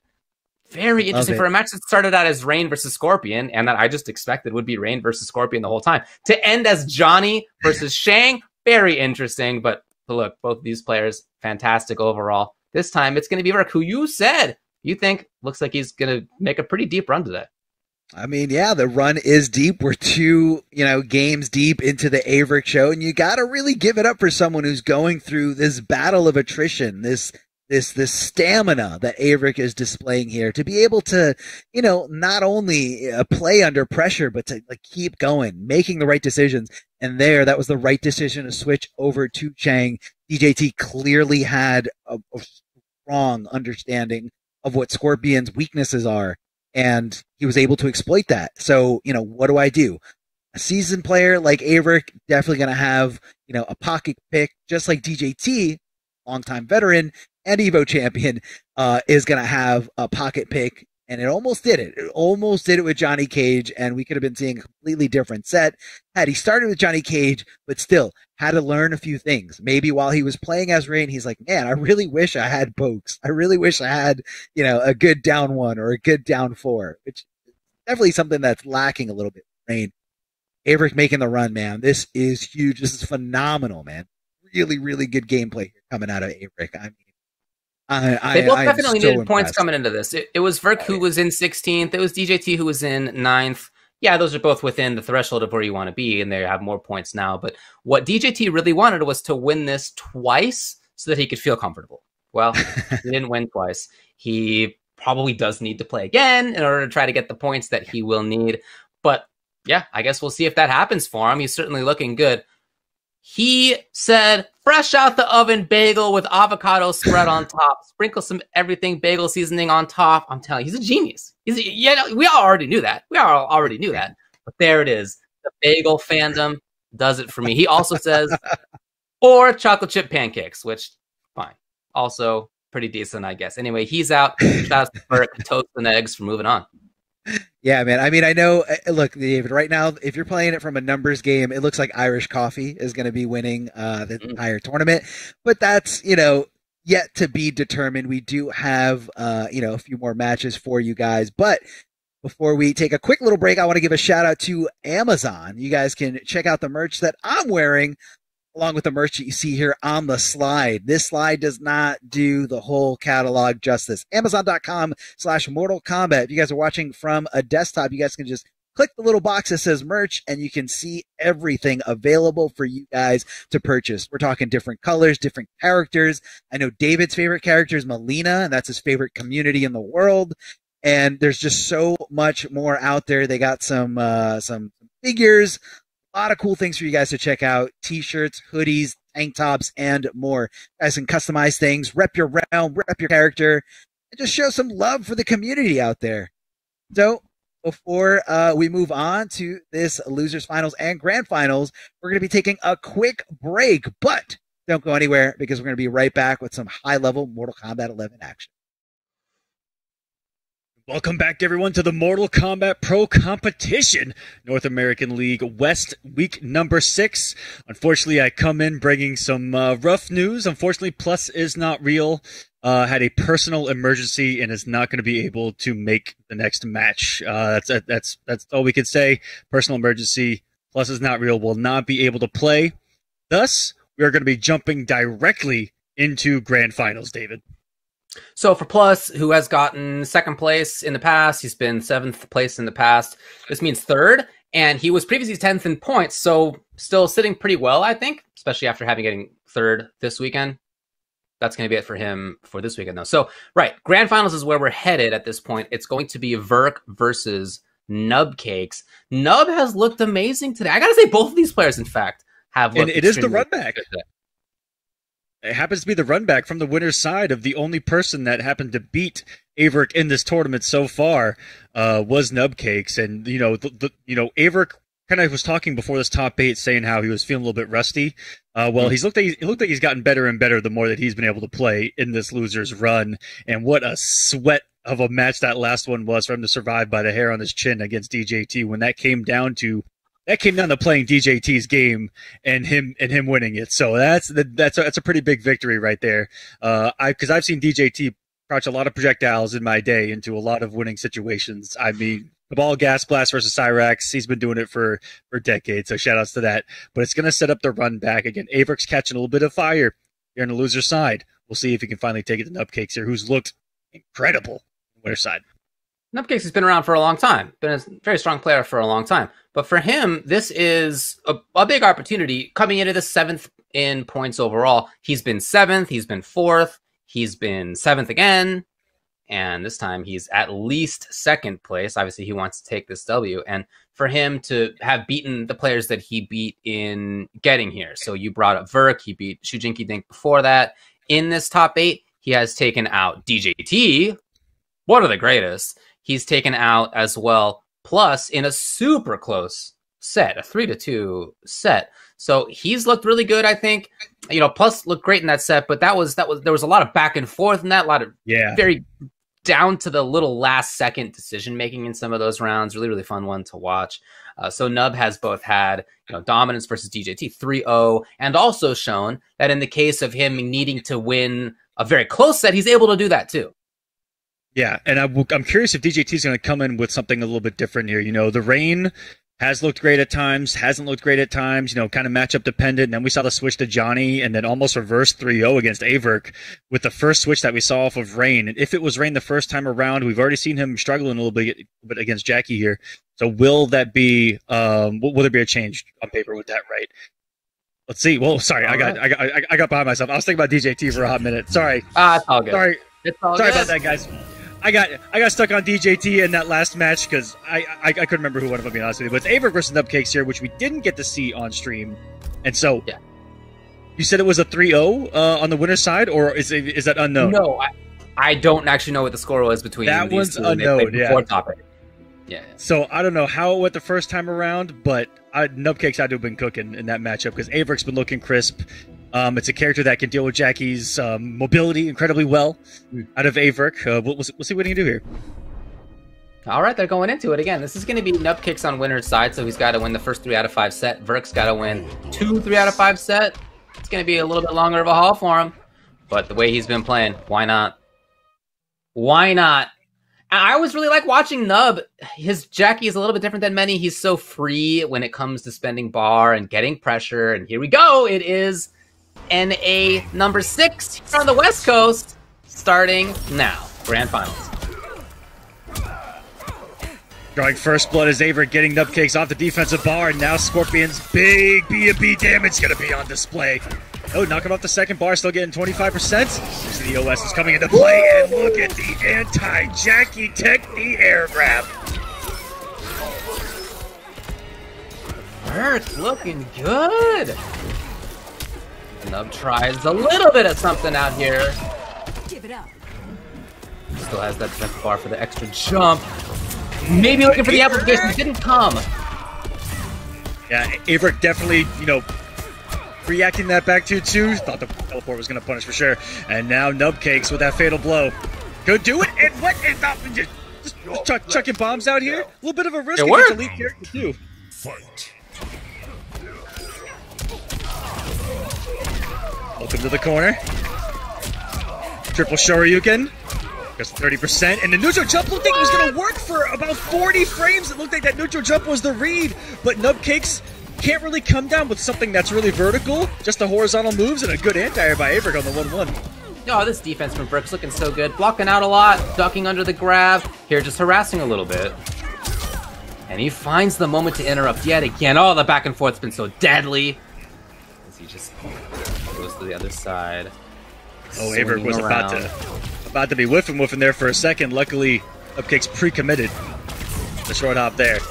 Patience again by Averk, and what an optimal anti-air into the stand 4. And that's going to be all she wrote for game number 1, off with her head. And this is what I was worried about coming into this. Averk catching fire, no pun intended, on the loser side of the bracket, and getting the run back. After surviving a scare like that, I'd be feeling myself too. Toast and Eggs Averk. Taking game number 1 against Irish Coffee Nub Cakes. Maybe Irish Coffee is not cutting it for Nub out there. Maybe he's got to get a little bit more in the way of some protein here and there. Maybe he needs, I know, right? Even a little bit more carbs. I mean, either way, right? Some substance. Some substance. Where are the nutrients? All you're getting is caffeine with that cold brew. Come on, man. Meanwhile, eggs out of Averk? That's protein, and that's someone who's going to be coming to this with some energy. All right. On the West Coast, it's still getting kind of decently late. And because of those eggs, he's got the energy to make the run here, David. Hard read. Not so bad out here. Only 8:20 in the evening. And why not? You can have eggs for dinner.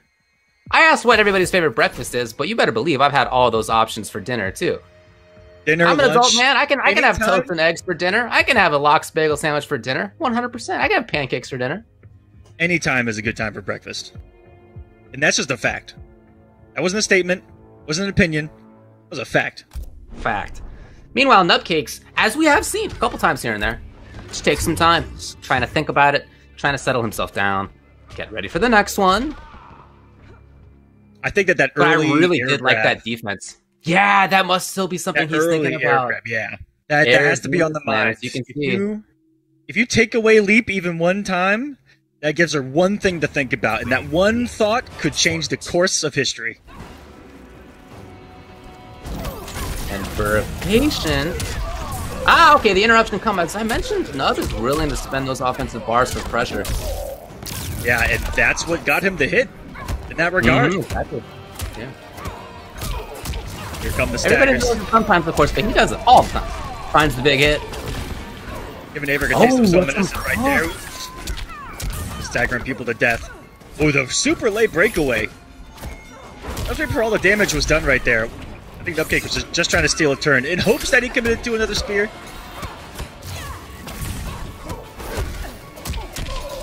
Nice walk by Averk there to get him out of that jump one range, and that dot is going to kill. Watch your toes. Okay, Nubcake's on the board, settling himself here in Grand Finals. He's been waiting for a little bit. That could also come into play. We need to get the hands warmed up a little bit. Finding the moment to duck perfectly, as we've seen throughout this top 8, honestly, is Averk. Oh, the confirms are here, the defense is here, the execution's here. I've seen every Averk special except for the short hop, so are we going to see it? Oh my god. And he false blocked the actual grenade part of it, not the attack. And the up 2 was a big enough one to hit her up in outer space. That was incredible. That said, Nubcakes still very much in this thing. If he finds 2 more hits and they're the right ones, he's taking this thing for sure. Trying to bait out FBs, probably. I was about to say, he still doesn't have the health lead. Oh, if he finds the right hit now, all he needs is one proper combo. Verk knows that he is playing defense. He's holding block. Oh, he's holding block maybe a little bit too long here. He's going to give Nubcakes one more chance. And will the instant jump people's elbow, and it came down to the patience again. That down one. Oh, that could have gone wrong so many different ways, David. Oh, about that heart attack. But that patience, again, is what really came in to rescue him. Sometimes it's not the patience, right? Sometimes you press the buttons, and Verk's been right on that one, too. Wow, what an instant 1-1 reversal on the down one. And he is ready for those hit confirmations of the 1-1 every single time.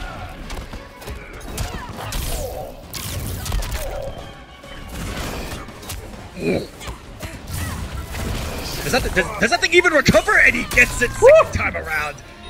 Averk putting the bleed on, and even got the crushing blow forward 3 unintentional, and there's the short hop. Every Averk special coming into play here. I was waiting for it. It had to come at least one time. Oh, that was a disgusting sequence of events from that down 1 anti-air on. That was ridiculous. And it just feels as well that Nubcakes can't be confident about his own pressure.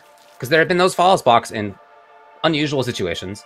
But then there's also been just regular old blocking into patience, waiting for something like a grenade.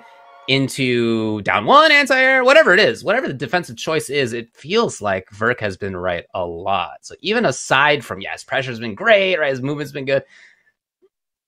It has been difficult so far for Nub to open him up. Jackie Briggs.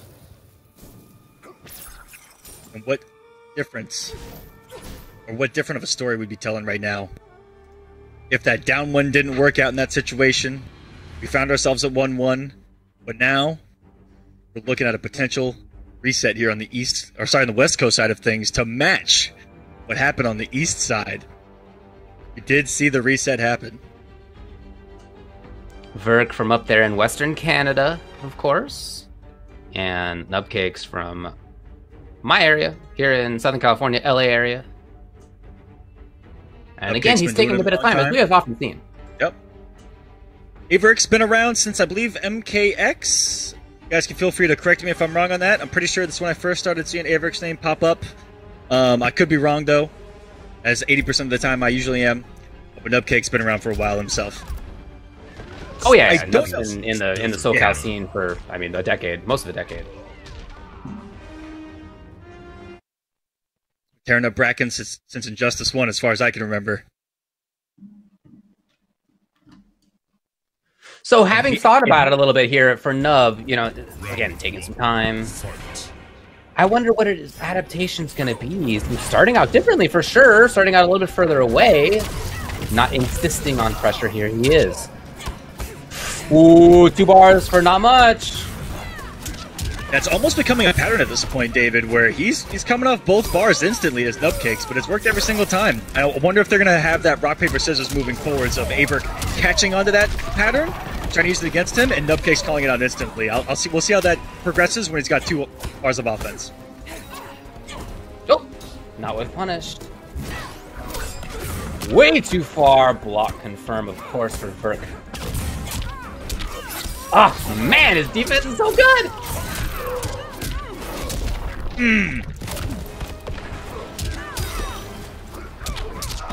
Wow, Nubcake's so aggressive right there, and he robbed him, blinded into Dane. He didn't even go for the fatal blow. I like this. And he's still gonna take it. Oh my! I got really scared there when he didn't get the guaranteed victory, but Nubcakes, he has felt the pressure every time Averk's put him on a crushing blow bleed that he has.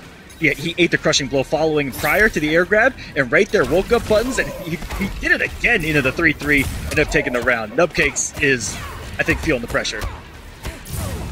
He's getting the pressure right now, at least a little bit. Yeah, there's some block damage in here. Oh, big chance! And with no defensive bar, this is going to be quite substantial. Actually, a punish. Nice. That was a beautiful reaction by Averk.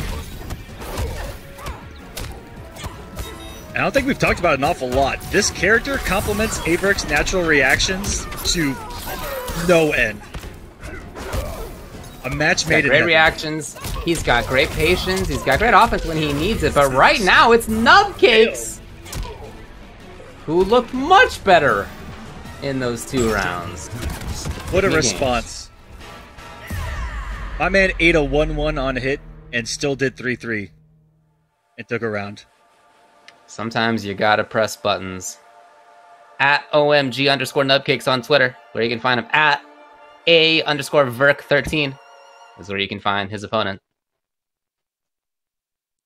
It's not the worst thing to do, if I'm being honest. There aren't many things that are super plus in this game on hit. And unless you're doing a really quick mid to follow, pretty good disrespect, if I say so. Averk already pre-committed to the stagger of 1-1.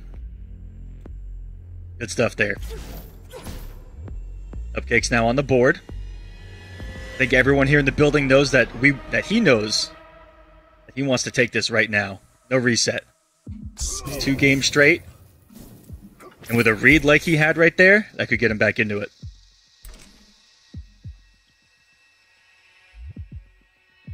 Again, he slowly considers things, thinks about, how now, sure, he took the last game. Now it's on Verk to make the adaptation, but that also means that it's on Nubcakes to make the counter adaptation, and especially so if it's a different character. Will he lock in here? Will he lock into Lou? He does? And now Nubcakes has a completely different set of considerations on his hand. He might have been thinking, okay, well, what's Scorpion going to do next? Now it's not even the Scorpion, it's Lou for a Verk. This is another character, when you think of rewarding someone for having godlike reactions, Liu Kang's up there as well, if not probably the #1 character in the last couple of Mortal Kombats to be exactly that. You know, instant air fireball reactions, you know, flying kick reactions, such a high reward for those in this game. We'll see if that comes into play here. Open it up. Oh, not starting out super great for Verk here, as Nubcakes already has the corner. Verk's already down half life. He does not have the ability to just teleport out of the corner, but he fights well. You think he just mistimed a flawless block on that? On that grenade? Well, there's the costly result, if so. Woo! Tried to whip punish, but actually Verk got there with the second one. Yeah, he like set up the whip punish with the 1-2 for the next 1-2 to get the. That was beautiful. Right. There's the bar. Ran out of resources. The Nubcakes there, and just a beady forward 4, and Averick. 1 forward 4 was the difference maker there, and a 400+ damage, and he finds himself on a reset point. So for Verk, this is not really as much about staying away and whip punishing and whatever a Scorpion would do. He wants to be in there, man. Ooh, a taste of Averick's own medicine right there. Empty short hop mix coming, and oh no, Nubcakes is adding that to the arsenal here.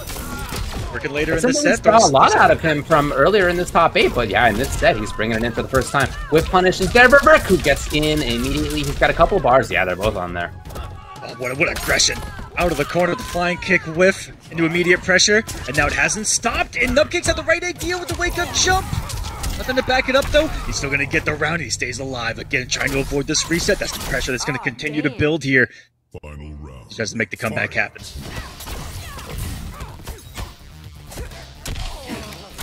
Verk taking a lot of grabs. Now, it makes sense. It's so much less, but it does add up over time. Oh! And he is there, in fact, for even more. Still converted from the max distance Sistine Chapel reach of a jump 1 that Jackie possesses. It's a beautiful leap there, and pressure's on here. Good active frames there by Nubcakes, puts the dot down, and that's going to be it. What a disgusting sequence. And when his back has been to the wall, David, he has shown up each and every single time so far in this grand final.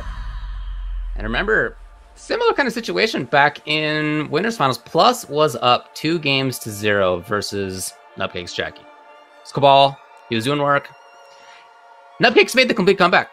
Took 3 games in a row. So why not again? Why not here, where Verk started out 2-0 and Nub just like that evens it up? I mean, do we got to bring up the fact that this is a veteran that we are talking about, and Averick maybe not the most competitive experience in comparison? Did that come into play here? Because this is just another day at the rodeo for Nubcakes. But this would be the first win for him of the Mortal Kombat Pro competition. So yes. It's a big moment, for sure.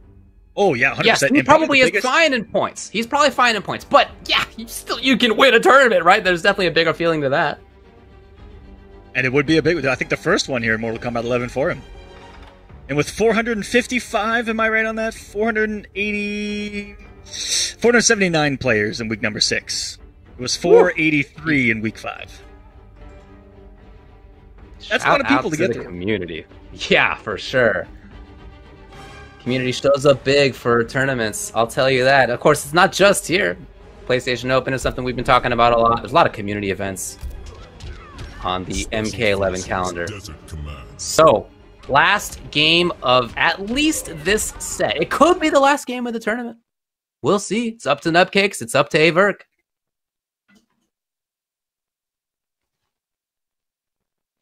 As he has gone back to Scorpion. Yeah, he certainly looked more comfortable with that character he made his name with. And this is exactly, if you remember, this is exactly what happened in Winners Finals as well, where it was the switch to Shiva from Plus Is Not Real, where all of us were kind of like, I don't know about this, because that Caval was looking good. Almost exactly the same exact case here, where you're giving Nubcakes the same scenario he's already won.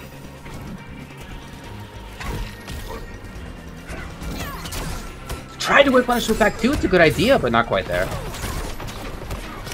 Much more grounded play, if you notice, from Nubcakes. He has not really been going up in the sky super much. If he has pressure already, sure. Yeah, here he is, of course. But before that, not flying up. Yeah, not willy-nilly. Oh, great. Bizarre. I'm surprised she didn't get caught by Earth's orbit up there.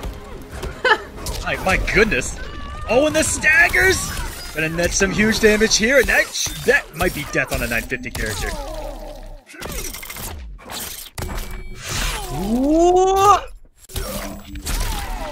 Oh, you are correct. It's a set finish here for a Verk. It hits different every single time. Oh, 485. That is some big boy damage. Really trying to take that turn back with Verk.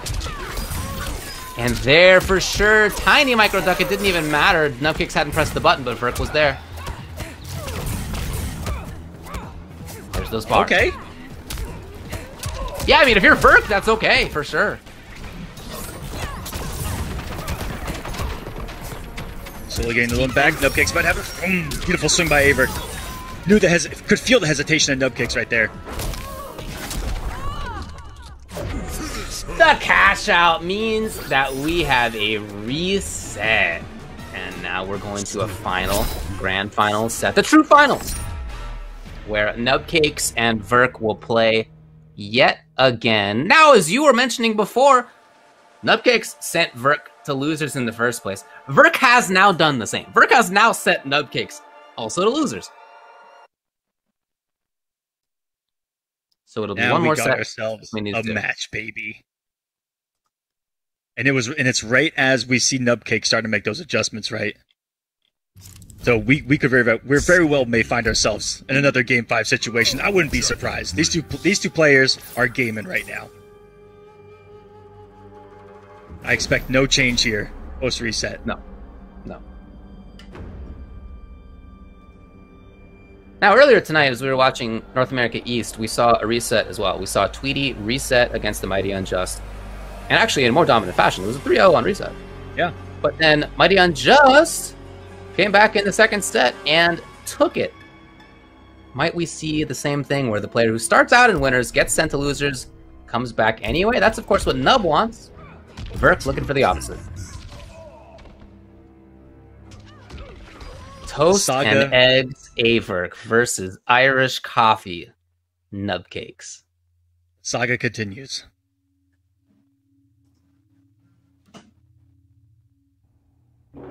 Let's see what kind of mind games we're going to get ourselves into as the competitive meta progresses here. And Averk right there maybe only read the single blast and was looking for the back one whiff punish. And if you saw Nubcakes came out both of his offensive bars, not even in pressure, just out there in the neutral. And that difference alone, that change up, is why we see him with the early health lane here. That's incredible. Oh, too early. Only down one for Nub, who definitely could have taken the round on that. Flawless block. Verk trying to steal these opportunities. Oh, can he keep it up? That was actually a sick conversion. Round 2. Mid-sync start here for Nubcakes. Neutral, reset. Just reset your mind. We're in a neutral position. It's 0-0. Nubcakes is going to play like this is a complete reset. Love what I'm seeing so far. And was that a hit confirm? I don't even know. If there's someone that can do it, I believe in someone like Averk. He does have those single hit confirms down. Sure. There'll be a lot of damage even before the breakaway becomes available, so right, he is saving it. Of course, defensive bars are really precious for Scorpion as well, Reborn Scorpion. The delay did it, but he did not have the offensive bar. Uh-oh, he barely not yet had it. And now limiting... Yo, I love this because Verk can't just teleport now. He's gonna be in that goop. Oh, no! He's in the goop. The goop! Oh, And so Nubcakes smart. takes game 1. I would have lost any amount of money if I were to bet on Nubcakes getting hit by a teleport right there. That was pretty wild. Definitely could have been a little bit of a steal there for Averick on that one. Nubcakes going down there at the end, just going for the dot kill, forcing the movement by Averick. Ends up working out at the end, and he takes game number 1. So what do you think about the possibility of a change of character at this point for Verk? I don't know. You know, he tried it, tested the waters, goes back to Scorpion, looks convincing, right? And so that's such a huge mind game, because you would think that Averick he literally told himself probably in his mind after that reset, he's like, okay, just Scorpion. Because I know that I would have probably told myself something really similar if I was in that position. And so do you second guess yourself then? And if that's what costs you, it could do even more mental damage to you. So far we've seen Liu Kang out of Averick. We've seen Shang as well from him earlier on. In a complete surprise pick, I think for all of us. I saw chat going nuts. They were like, what? And Shang is not a bad pick at all for Jackie. We've seen what that brawler-style Shang has done to Jackie's in EU CIS on the Open Series. I mean, has handled her quite well consistently from those guys over there. Averick sticking out with Scorpion. I do think that makes the most sense. It's the character that he's obviously the most familiar with. And look, in last set, he was super close, right? I mean, he even other than switching Liu to Liu, he won it. So why not? And these games are not going to go well if he keeps getting hit first by Jackie. And luckily, there's a little bit of execution error there by Nubcakes not to get Averick off that defensive bar or at a much more significant health deficit. Round for him, and nice weathering the storm by Averick, but didn't have a little too early on his buttons, actually. Oh. Chance for Verk that Nub escapes from. Oh, didn't believe in it. Didn't believe in it yet again. And now not just going up into the sky when he might in other matchups, because again, for fear of that air throw, KB, when it hits by itself. I would be oh my goodness! Averick out of the block of the grenade, instant stand 1 and the fatal blow. Nothing you can do about that, and on a 950 character, of course it's gonna kill. That was incredible. That was a snipe. Yeah, for sure. Because in that situation, it's pretty much guaranteed if it works, right? If it hits, so you're like, you know what, I'm just gonna stand 1, buffer it. The only way it hits or works is if it hits and works. Smart stuff. It's the string here for Nubcakes. Oh, not quite on the whip punish. Big chance here, though. Okay. Verk choosing not to break away. It's just a cool 300, no big deal. Ooh. Averick just wanted the damage right there. Now the pressure and the heat is on. Relentless. And 1 bar for. Oh my goodness! I was about to go on a rant that you guys are never going to hear, because this man walked up into a flawless block for the victory, and it ties us up at 1 game apiece. Taking it back to the launch fatality. Averick's Scorpion just ties it up 1-1, by the way. That was not the winning moment. A little unusual to see the fatal mid-set, but I like it. Get yourself back in the game if that's what it takes. When you've reached layer 47, like these two probably have, you gotta do something different, right? To try to get in your opponent's head. And so I like it. But you never know if that comes back to bite you. Because we've all been there too. And go with the rare of the fatalities too. That was the wasn't that the trailer one? Yeah, man, that was like the here's Mortal Kombat 11, it's a video game fatality, for sure. Shoutouts. That was a wonderful trailer. So it's now on Nub. 1-1. if he can keep taking a trade back and forth, if he can take the next one, then Verk takes the next one, then Nubcakes takes the next one, and that will be for the tournament. So he's got to keep on keeping on. But boy, what a close couple of sets this has been. Of course, last set was 3-2 Verk. Right now it's 1-1. Extremely close. Kronika's keep. And Nub has had some different takes, right? It's been, pressure for him has oftentimes looked like it typically does, but sometimes, as these two have played, he's been more grounded than often he is, right? A little bit more focused on back two from mid-range, pressing with step kick and forward two and the like, and not necessarily going up into the sky all the time, as he is not right now either. So he's really changing things up there.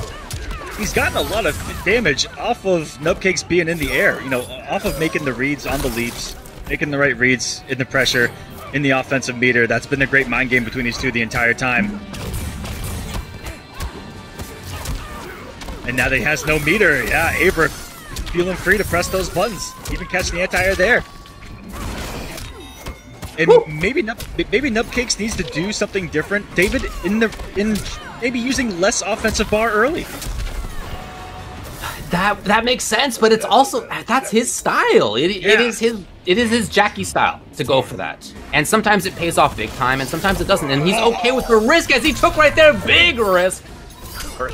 Getting a 210, plus the bleed. That was disgusting. For him to hit confirm that back one after the cancel, this is someone that has truly mastered Scorpion. And into the throw, that is a flawless victory. And it was like 600 damage in Ryu, who's a grappler apparently with what he did in that round. Good 550 or 600 just from straight up grabs. That was a 20-second flawless victory speed run of a game number 3. That was incredible. Averick, all momentum is now just resting on his shoulders.